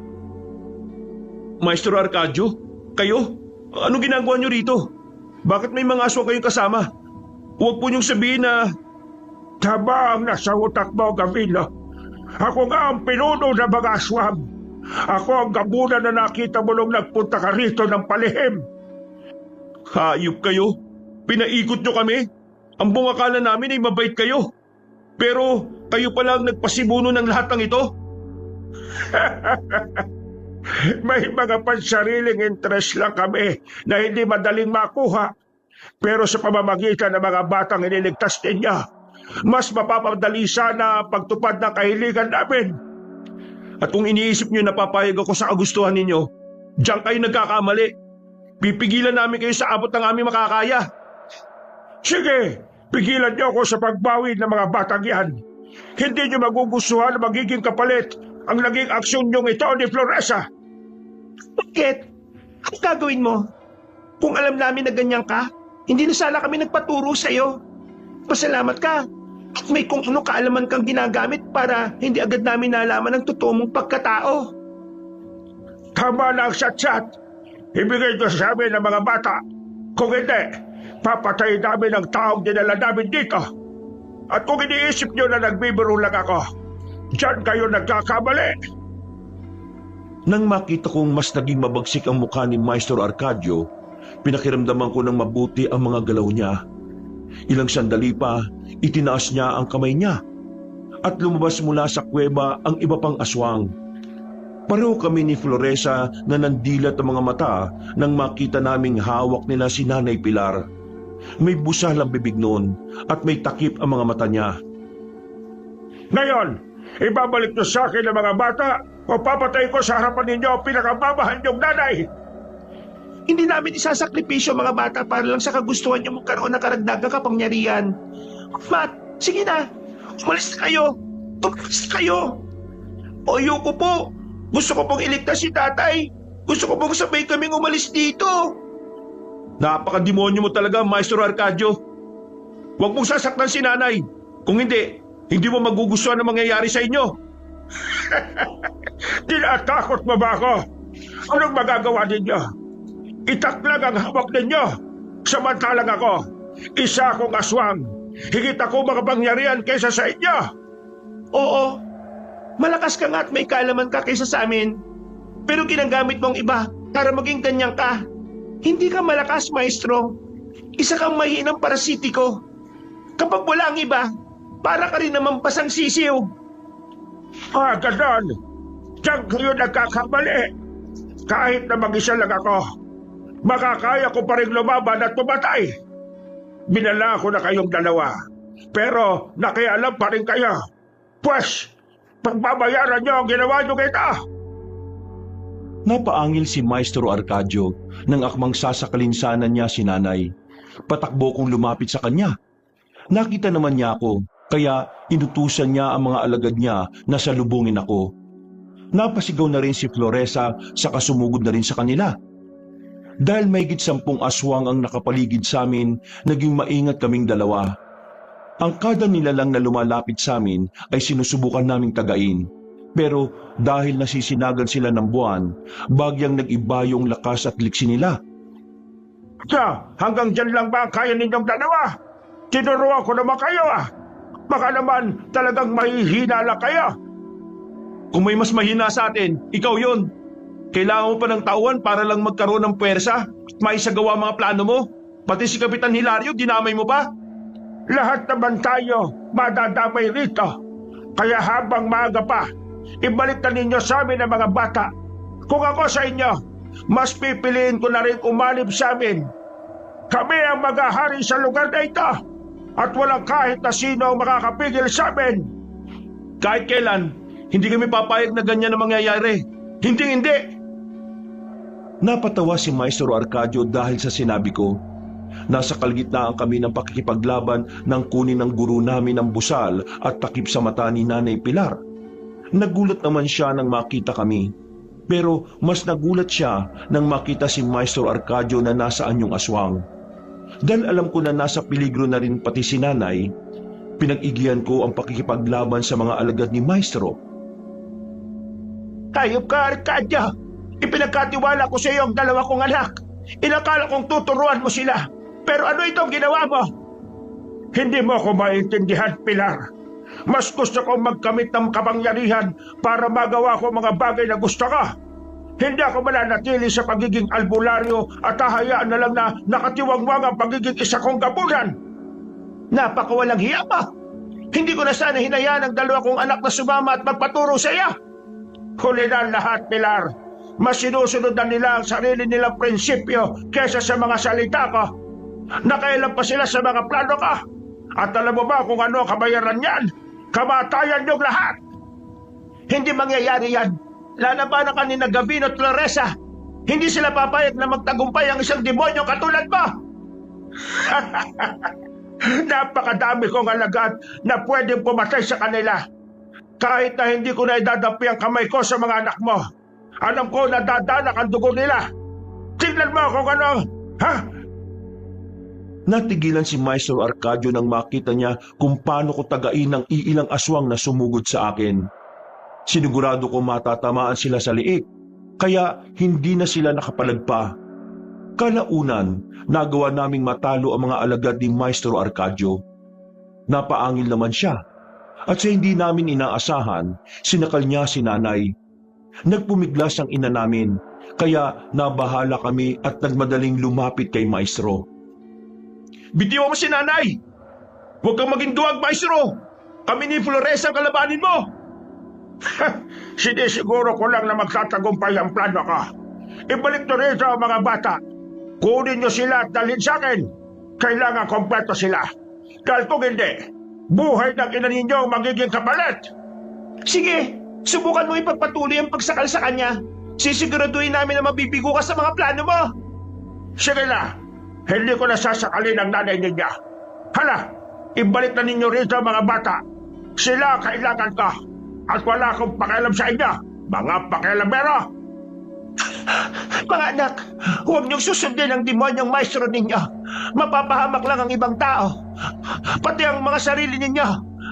Hindi ako papayag na magtagumpay ka, Arcadio! Ha? Pagkawi ka ni Nanay, bigla niyang itinulak si Maestro Arcadio. Nagalit naman ang guro namin. At nang akmang susunggaban sana niya si Nanay, mabilis ko siyang inatake. Agad niyang ibinaling ang pansin niya sa akin, kaya naglaban kaming dalawa. Sinabihan ko na rin si Nanay na umalis na roon at dalhin ang mga naiwang bata. Nasa kalagitnaan kami ng paglalaban ni Maestro nang may mga lumabas pang aswang sa kuweba. Hahabulin sana nila si Nanay pero pinigilan sila ni Floresa. Sige, Floresa, ipakita mo sa amin ang kakayahan mo sa pakikipaglaban. Tingnan natin kung magtatagumpay ka laban sa kanila. Gagawin ko ang lahat na makakaya ko para mapigilan kayo, maestro. Sige, mga alagad, parusahan ang babaeng yan at ipakita sa kanya kung sino talaga ang kinakalaban niya. Halos napamura ako nang makita kong sabay na sumugod ang mga alagad ni Maestro Arcadio kay Floresa. Napangisi naman sa akin ang guro namin, kaya mas pinag-igihan ko pa ang pakikipaglaban sa kanya. Nasa ganung kalagayan ako nang bigla niya akong itinulak. Napaatras ako at nang aambahan ko sana siyang tatagain, naging maliksi ang galaw niya at inatake niya ako. Nabuwal ako sa lupa at nabitiwan ko ang itak ko. Nang akmang babangon ako, bigla niya akong inapakan sa tiyan. Tingnan mo kung paano kuyugin ng mga alagad ko, kapatid ba? Masdan mo kung paano siya mamamatay. Hindi mangyayari yan. Ikaw ang dapat na maging alerto, Maestro. Nararamdaman ko makakaya silang patay ni Floresa. Dahil makakaya niya. Pero ikaw, hindi mo ako kakayanin! Ha? Hindi ako magpapatalo sa iyo ng basta-basta. Gagawin namin ni Floresa ang lahat para pigilan ka sa mga plano mo. Kuya, Mukhang hindi ko kakayanin ng mga aswang na ito. Marami sila at narang matatalo nila ako. Huwag kang mag-alala, Floresa. Tutulungan kita. Hindi kita pababayaan. Hindi ba nga matulungan ang sarili mo? Tutulungan mo ba ang kapatid mo? Nalulukok na ba? Natauan ako sa sinabi ng aming guro. Kahit pa na madiin ang pagkakaapak niya, ay halos hindi na ako makagalaw. Sinikap kong ipihit ang katawan ko. Nang magawa ko yon, tinadyakan ko si Maestro Arcadio sa gitna ng kanyang mga hita. Napaungol naman siya. Bagyang ininda niya ang sakit. Kinuha kong itako sa kanagmamadaling tumayo. Akma sana akong susunggaban ng guro namin, pero nagawa ko siyang tagain sa dibdib. Para bumagsak siya, sinipa ko siya, saka patakbong lumapit sa kapatid ko. Nandito na ako, Floresa! Huwag kang mag-alala! Hindi kita hayaang matalo ng mga nilalang na ito! Maraming salamat, kuya. Medyo nalagay kasi ako sa alanganin eh. Sabay-sabay silang umatake sa akin. Mag-isa lang ako. Sige na, itunan muna natin ang pansin natin sa mga demonyo ito para matalo na natin sila. Sige, kuya. Pero mukhang hindi mo pa napapatay si Maestro Arcadio ah. Kailangan maging mapagmatsyag tayo. Baka bigla siyang bumangon para umatake. Hindi na ako sumagot kay Floresa. Pinag-igihan ko ang pakikipaglaban sa mga aswang na kalaban niya. Dahil may iilan sa kanilang nakapagtamunan ng sugat, medyo nabawasan na ang kanilang liksi. Marahil tumalab pa rin sa kanila ang mga inusal kong orasyon, kaya nabawasan na rin ang kakayahan ng mga nilalang. Kalaunan, nagawa namin mapabagsak ni Floresa ang mga alagad ni Maestro Arcadio. Ibinaling namin ang pansin namin sa aming guro, pero narinig naming napaungol si Kapitan Hilario. Si Kapitan Hilario, sigurado na bumalik na ang ulirat niya. Kung patuloy pa rin siyang papanik kay Maestro, wala na tayong magagawa kundi ang patayin siya. E paano naman si Matmat? Sino mag-aalaga sa kanya? Baka ano pa ang mangyari sa kanya kapag nalaman niyang patay ng tatay niya? Bahala na. Ang importante sa ngayon, mapuksa natin ang mga aswang. At wala nang gagawa at manghaasik ng kasamaan dito sa atin. Sa bagay, kuya, may punto ka rin naman eh. Bahala na. Basta ang isipin natin ay ang kaligtasan na nakararami. Oh, ayan na siya. Ihanda mo sarili mo ha. Mabalasik na nakatitig sa atin si Kapitan. Sigurado ako na may binabalak siyang hindi maganda. Saktong pagkawika ko noon, palundag siyang umatake sa amin. Itinulak ko naman ng bahagya si Floresa at nang makatras na ang kapatid ko, lumapag din sa harapan ko si Kapitan Hilario. Inatake niya ako, kaya nilabanan ko siya gamit ang itako. Alam kong galit siya sa akin dahil sa ginawa ko, pero hindi ako pumayag na matalo niya ako ng basta-basta. Dahil sa ginawa niya, hindi na mabubuhay ulit ang asawa ko. Pareha talaga kayong magkapatid, mga pakialamero. Ayos lang na maging pakilabero kami. Kesa naman nahayaan lang namin na dukutin niyo ang mga bata rito. Pati ang mismong anak ko, idinamay mo pa. Wala kayong pakialam kung anong gagawin ko sa anak ko. Bakit? Anak ba ninyo siya?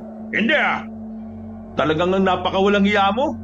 Ngayon pa lang, sinusulog na ang kaluluwa mo sa impyerno. Nang akmang sasakalin sana ako ni Kapitan, bahagya akong humakbang patungo sa gilid niya. Pagkalingon niya, walang pagdadalawang isip ko siyang tinaga sa liig. May kalakasan ang ginawa ko, kaya agad siyang nabuwal sa lupa. Sinubukan pa niya akong sunggaban, pero tinaga ko ang kamay niya. Dahil alam ko na manlalaban pa rin siya sa amin at magiging banta pa rin siya, minabuti kong tuluyan siyang patayin. Kahit pa na nagmamakaawa siya, hindi ko siya pinakinggan. Dahil alam ko na hindi na namin mababagong takbo ng utak niya. Ngayon sigurado na natin na hindi na babangon ulit si Kapitan para umatake sa atin. Iisa na lang ang problema natin, si Maestro Arcadio. Teka, nasa na ba siya? Bakit wala siya sa bahagi kung saan siya bumagsak? Nandyan lang siya kanina. Oo nga no. Sandali, baka nakatakas siya at habulin niya si nanay. Delikado ang sitwasyon nila. Mas mabuti pa siguro, kuya, umalis na tayo dito. Kung totoo man ang hinala mo, kailangan natin makauwi. Sige, pero bago ang lahat, siguraduhin na muna natin na wala rito si Maestro. Baka nagtatago lang siya at naghahanap ng tiyempo para umatake. Hindi natin siya bibigyan ng pagkakataon, Floresa. Tama ka, kuya. Hindi natin papayagan na makapagpalakas ulit si Maestro Arcadio. Tayo rin ang mahihirapan kapag ganon. at sigurado na malalagay sa peligro ang mga kabaryo natin. Yan din ang iniisip ko, Floresa. Tara na, hagilapin na muna natin siya. Hindi pa siya nakakalayo. Baka nga kung nasa loob pa siya ng kuweba eh. Napatungo sa akin si Floresa. Bumalik kami sa kuweba. At habang papalapit kami sa bukana noon, may napansin kami mga patak ng dugo sa lupa. Napatitig ako sa kapatid ko at agad ay tinuro yon sa kanya. Subalit pagdating namin sa mismong bukana ng yungib, nawala ang mga bakas ng dugo na sinusundan namin. Papasok na sana kami ni Floresa sa loob para alamin kung naroon si Maestro Arcadio, pero natigilan kami at maraang napalingon nang makarinig kami ng pag-angil. Ako ba ang hinahanap ninyo? Huwag na kayo magpakahirap na halugugin ang kuweba. Nakita ka. Tapusin na natin ito para malaman na natin kung sino ang mas katakas. Kayo na mga estudyante ko o ako na maestro ninyo? Maestro, paano nawala ang mga sugat mo? At ang mukha nyo? Parang malayo na sa karaniwang tao. Talagang ang demonyo ka, Maestro Arcadio. Talagang malayo sa inyo ng tao mukha ko. Isa akong kabunan at higit akong malakas kaysa sa karaniwang tao at kahit sa karaniwang aswang. Kaya naman pala hindi ka mamatay-matay eh. Sa bagay, sabi nga nila, mahirap patayin ng masamang damo. Minado naman ako na masamang damo ako. Pero mas swerte pa rin kayo dahil kahit ganito ako, tinuruan ko pa rin kayo ng aral na mula sa kanan. Kung hindi, baka naging mga makukulam at mambabarang na kayo. Maswerte? Nagsisisi nga kami na ikaw ang naging maestro namin eh. Kung may babalik lang namin ang oras, hindi na sana kami naging estudyante mo. Tama si Floresa. Mas gugustuhin namin na maging isang karaniwang tao na lang kaysa maging albularyo na may gurong gabunan. Nakakatawa kayong magkapatid. Kung umanib na lang sana kayo kagaya ni Kapitan Hilario, wala sana tayo magiging problema. Sumama na kayo sa akin at pag-arian natin ang lahat ng mga aswang. Hindi kami sasama sa katulad mo. Hindi kami halimaw at lalong hindi kami mga demonyo. Pwes, alam na ninyo kung ano ang posibleng mangyari. Pasensyahan na lang tayo dahil hindi ko na kayo ituturing ng mga estudyante. At lalo naman na hindi namin kayo ituturing na maestro. Napaangil si Maestro Arcadio.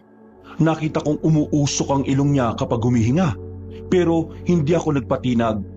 Sininyasan ko si Floresa na gumilid muna at ako na ang bahalang kumalaban sa gabunang aswang. Napatango naman ang nakababata kong kapatid at saktong pagkaatras niya, inatake ako ng guro namin.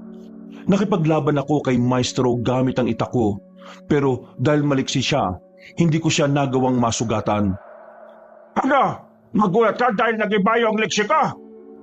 Humanda na kayong magkapatid. Hindi matatapos ang gabing ito at malalasap niyo ang bunga ng ginawa ninyo. Wala kaming ginawang masama. Kung meron sa ating gumawa niyan, kayo. Kaya ngayon pa lang, sinusulog na sa impyerno ang kaluluwa niyo. Hindi ako natatakot. Alam po sa sarili ko na ako mismo ang impyerno. Bigla kong sinakal ni Maestro na mahigpit, saka inangat sa lupa. Nang akmang ibabalibag na sana niya ako, humakbang si Floresa sa kabuong lakas na tinaga ang guro namin. Nabitiwan ako ni Maestro, tinarap niya ang kapatid ko. Susunggaban sana niya si Floresa, ngunit tinaga ko rin siya sa likod.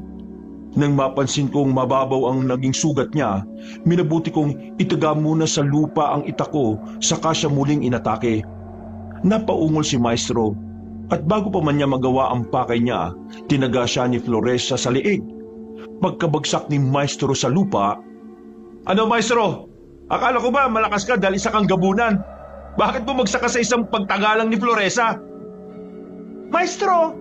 Noon! Hindi pa tapos ang laban natin. Kung sabihin na naging mahina ka dahil babayang tumaga sa'yo. Mukhang hindi na siya makakabangon pa, Floresa. Hindi na nga rin sumasagot eh. Pakapatay na siya, kuya. Hindi pa. Humihinga pa ang demonyong yan. Huwag kang makampante. Sigurado na nagkukunwari lang siyang mahina. Saktong pagkawika ko noon, gumalaw si Maestro para sana bumangon. Subalit bago pa man niya tuluyang maiangat ang katawan niya, inapakan ko siya sa likod. Napaangil si Maestro At nang sabihin ni Floresa na tuluyan ko na siyang patayin, hindi na ako nagdalawang isip na tagain siya sa batok ng ilang beses. Napabuntong hininga na lang ako nang makita kong nakahiwalay na ang ulo ni Maestro sa katawan niya. Ngayon, sigurado na tayong hindi na mabubuhay pang gabunang yan. Itatapon na lang natin sa ilog ang ulo niya at iwan na lang dito yung katawan niya. Iba kami makakita sa kanya, kuya. Sa palagay ko, wala. Sisiguraduhin na lang natin na magiging lihim ang lagusan na ito at wala nang iba pang tao na makakaalam. Nasisiguro ko na si Maestro rin naman ang may pakana kung bakit natagpuan ulit ang lagusan na ito. Sigurado na matagal na niyang ginagamit ang lagusan para makarating sa kuweba. Baka ginamit lang din niya ang pagiging albularyo at maestro sa atin para mapagtakpan ng mga masasamang gawain niya. Malamang, yan ang pakay niya. Pero hindi bale, Floresa. Ngayong wala na siya at ang mga alagad niya, magiging tahimik na rin ang liblib na baryo. Tama ka, kuya. Wala nang aswang na mag-aasik ng lagim dito. Kung meron man, mga karaniwan na lang at madaling patayin. Sige na. Dadaling ko ang ulo ni Maestro at itatapon sa ilog. Ikaw bahala, kuya. Siguro naman, hindi na mabubuhay ulit si Maestro Arcadio. Dinampot ko ang ulo ni Maestro. Bago umalis doon, iginala ko ang paningin ko sa paligid para masigurong wala nang natitirang buhay na aswang. Nang makatiyak na kaming wala nang nilalang sa paligid, nagpasya na kami ni Floresa na lisanin ang lugar na yon. Pagkalabas namin sa lagusan, dumiretso muna kami sa ilog para itapon ang ulo ng guro naming gabunan. Pagkatapos noon, nagkasundo na kami ng kapatid ko na umuwi kami sa bahay. Pagdating namin doon, sinalubong kami ni nanay at ng mga bata. Mga anak, mabuting ligtas kayong nakauwi. At napalita, naubos ba ninyo yung mga aswang na naroon kanina? Si tatay po, bakit hindi niyo po siya kasama? Pasensya na, Matmat. Sinubukan din namin bigyan ng pagkakataon ng tatay mo pero mas naging matimbang sa kanyang kinikilala niyang pinuno eh. Kung ganon, wala na si tatay. Paano na po ako nito? Wala na mag-aalaga sa akin. Huwag ka mag-alala, Matmat. Magmula ngayon, dito ka na sa bahay namin titira. Ikaw ang magiging bunsong kapatid namin ng Kuya Gavino mo. Tama ang ate Floresa mo, Matmat. Hindi ka namin pababayaan. Gagawin namin ang lahat para maibigay ang mga pangangailangan mo. Huwag mo nang isipin pa ang tatay mo. Hindi ka niya mahal. Dahil kung totoong mahal ka niya, hindi niya sana hinayaan na mangyari ito, na maging alay ka. Tama si Nanay, Matmat. Hindi ka sana niya iaalay para lang maibalik ang buhay ng nanay mo. Na alam naman natin kahit kailan, hindi na mangyayari. Siguro nga po tama kayo. Simula nung namatay si nanay, palagi na po niya akong sinasaktan eh. Si nanay lang po talaga ang kakampi ko at ang totoong nagmahal sa akin. Hindi po talaga ako mahal ni Tatay Hilario eh. Nang kumalma na si Matmat, nagpasya kami ni Floresa na ihatid na sa kanilang mga bahay ang mga bata. Nakasalubong pa namin ang mga tanod na naghahanap sa mga nawawalang bata, kaya ipinaliwanag namin sa kanila ang nangyari. Hindi sila makapaniwala na si Kapitan Hilario ay kasama sa mga aswang. Pero nang marinig nila ang testimonya ng mga bata, tuluyan din silang naniwala sa amin. Sumama na rin sila sa amin sa paghahatid sa mga bata na muntikan ng mabiktima ng mga aswang. Nung pauwi na kami ni Floresa, Mabuti na lang talaga, kuya. Nailigtas natin ang mga bata. Kung hindi, baka may masama nang nangyari sa kanila. at sigurado na matatakpan lang ng kahayupang ginawa ni Maestro Arcadio. Sigurado rin na iisipin pa rin ng mga tao na mabuting kapitan si Hilario. Kaya nga eh. Pero sa lahat sa kanila, pinakanaawa ko kay Matmat. Gusto niya lang naman ng kalinga, pagmamahal ng magulang, pero ginamit lang siya ni Kapitan Hilario para sa pansarili niyang interes. At ang masama pa ron, nagpagamit din si Kapitan Hilario kay Maestro at umasa siyang mabubuhay pa ulit ang asawa niya. Para nga siyang mangmang eh. Alam niyang 5 taon nang patay ang asawa niya. Pero umasa pa rin siya na mabubuhay ulit yun dahil lang sa ritual. Nagpatuloy ang kwentuhan namin ni Floresa kabanong hanggang sa tuluyang kami makauwi sa bahay. Nang naroon na kami, nagpasya na muna kaming maligo para mawala ang lansa ng katawan namin. Dulot ng pakikipaglaban sa mga aswang. Nang matapos yun, nagpahinga na muna kaming apat. Kahit papaano, kampante kaming walang aswang na manggugulo na sa amin. Dahil patay na sina Maestro Arcadio at ang mga alagad niya. Kinabukasan, Gusto ko pong umuwi muna sa amin. Kukulang po ko ng damit at saka mga larawan ni nanay. Basta, bumalik ka rito ha. Ay teka, magpasama ka na lang sa Kuya Gavino mo. Wala pa naman silang gagawin ni Ate Floresa mo eh. Baka po makadisturbo po ako sa kanila. hindi matmat. Sige na, pagkatapos natin kumain uuwi muna tayo sa bahay nyo. Kukuha tayo ng mga mahalagang gamit mo ron. Sige po, Kuya Gavino. Oh, mag-iingat kayo ha. Baka may natitira pang kalaban na tumatake sila sa inyo. Huwag kang mag-alala. May araw ngayon at isa pa, patay na mga aswang. Wala na tayong dapat na ikatakot pa. Tama ang kapatid mo. Gayunpaman, hindi tayo dapat na makampante. Mga nilalang ng dilim ang kalaban natin at hindi natin alam kung kailan sila aatake. Huwag po kayo mag-alala, inay. Nakahanda po akong lumaban sa kanila kahit na anong oras. Huwag lang silang magkakaamali na sumugod dito sa baryo natin. Hindi ako magdadalawang isip na humarap sa kanila. Nung mga sandaling yun, nagpaalam na kami kina nanay na aalis at pupunta sa bahay ni Matmat. Pagdating namin doon, nagsimula ng umiyak ang bata, kaya pinakalma ko siya. Sa kabutihang palad, naging kalmado siya nang makita niya ang larawan ng nanay niya. Noon din, tinulungan ko siyang pumili ng mga kasuotan na dadali niya pabalik sa bahay namin. Kuya Gavino, pwede po bang manatili muna tayo rito? Mamaya na lang po tayo umuwi. Kung yan ang gusto mo, di sige. Pero kung makakaramdam ka ng gutom, umuwi na tayo ha.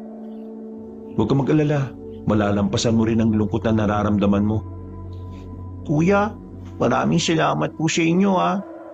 Kung hindi po dahil sa inyo ni Ate Floresa, baka napatay na kami ni tatay. Mabuti na nga lang at natalo namin sila eh. Kung kulang lang ang lakas ng loob na ibinigay sa amin ng Diyos, baka hindi kami nagtagumpay. Kaya sa Kanya tayo dapat magpasalamat. Ano na po ang plano nyo, Kuya? Sa ngayon, itutuon na muna namin ang pansin namin sa panggagamot at sa pag-aalaga sa iyo. Mag-ipon tayo para makapag-aral ka. Kayo pong bahala, Kuya. Salamat po sa inyong lahat. Walang anuman, Matmat. Tumambay kami ng anak ni Kapitan Hilario sa bahay nila hanggang sa dumating ang hapon. Dahil nagdereklamo na siya na nagugutom siya, nagpasya na kaming umuwi noon. Nagtaka pa si nanay kung bakit natagalan kami. Kaya sinabi na lang namin na tumambay na muna kami para magpahangin at magmuni-muni. Magmula noon kabanong, sa bahay na namin tumira si Matmat at itinuring namin siyang parang kapatid talaga. Isang umaga, Nanay Pilar, napanaginipan ko po si Tatay Hilario.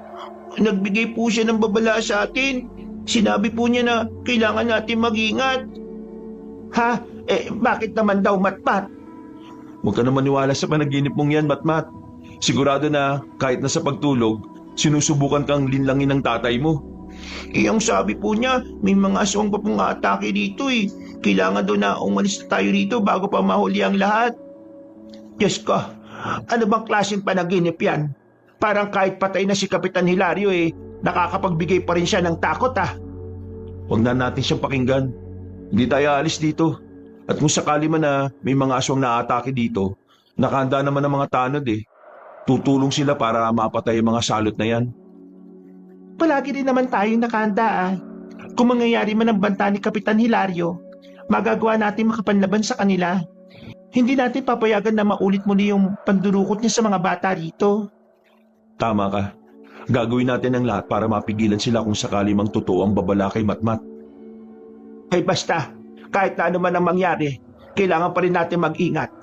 Hindi dapat tayo papayag na basta na lang tayo sasaktan ng mga aswang. Dahil sa naging panaginip ni Matmat, minabuti namin ni Floresa na rumonda kada gabi. Sinigurado namin na walang aswang na makakapasok sa baryo namin para makapambiktima. Ilang beses din namin pinuntahan ang lagusan para siguraduhin na walang makakakita nun. Tumuklas na rin ako ng dasal para hindi na tuluyang makita ng mga karaniwang tao ang nasabing daan papunta sa kuweba na minsan ang naging kuta ng guro naming gabunan.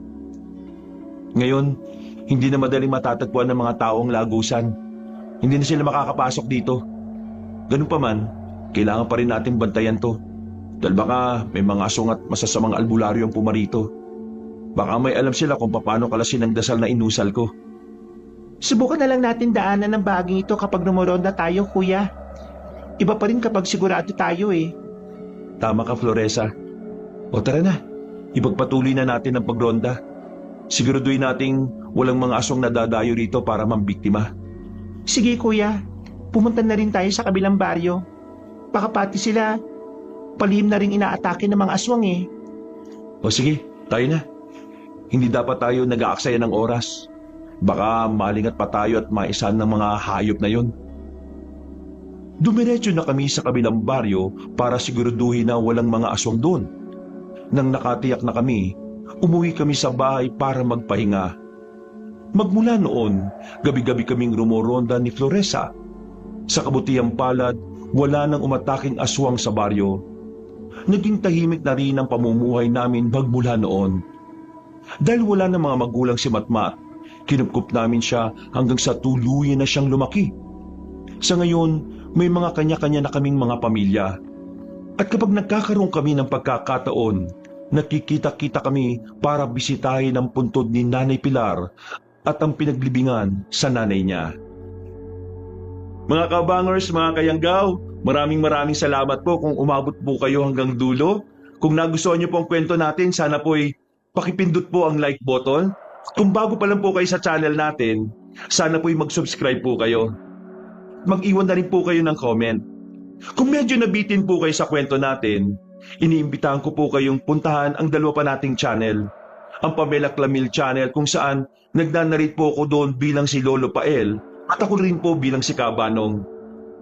At puntahan nyo rin po yung bagong channel natin na Kabanong version 2.0 kung saan meron pong mga moving images doon. Kaya makakapanood na kayo habang nakikinig kayo ng napakagandang narration natin dahil meron na po itong music and effects. Kaya sana po'y huwag niyong kalimutang mag-subscribe para makasama kayo sa first 100,000 subscriber ng channel na yon. Kung madalas rin naman po kayo mag-Facebook, mag-follow na rin po kayo sa ating FB page na Kabanong TV kung saan pinopost rin po natin doon yung mga unang kwento natin dito sa YouTube. Aasahan ko po kayo doon. Hanggang sa susunod na mga kwento. Wakas!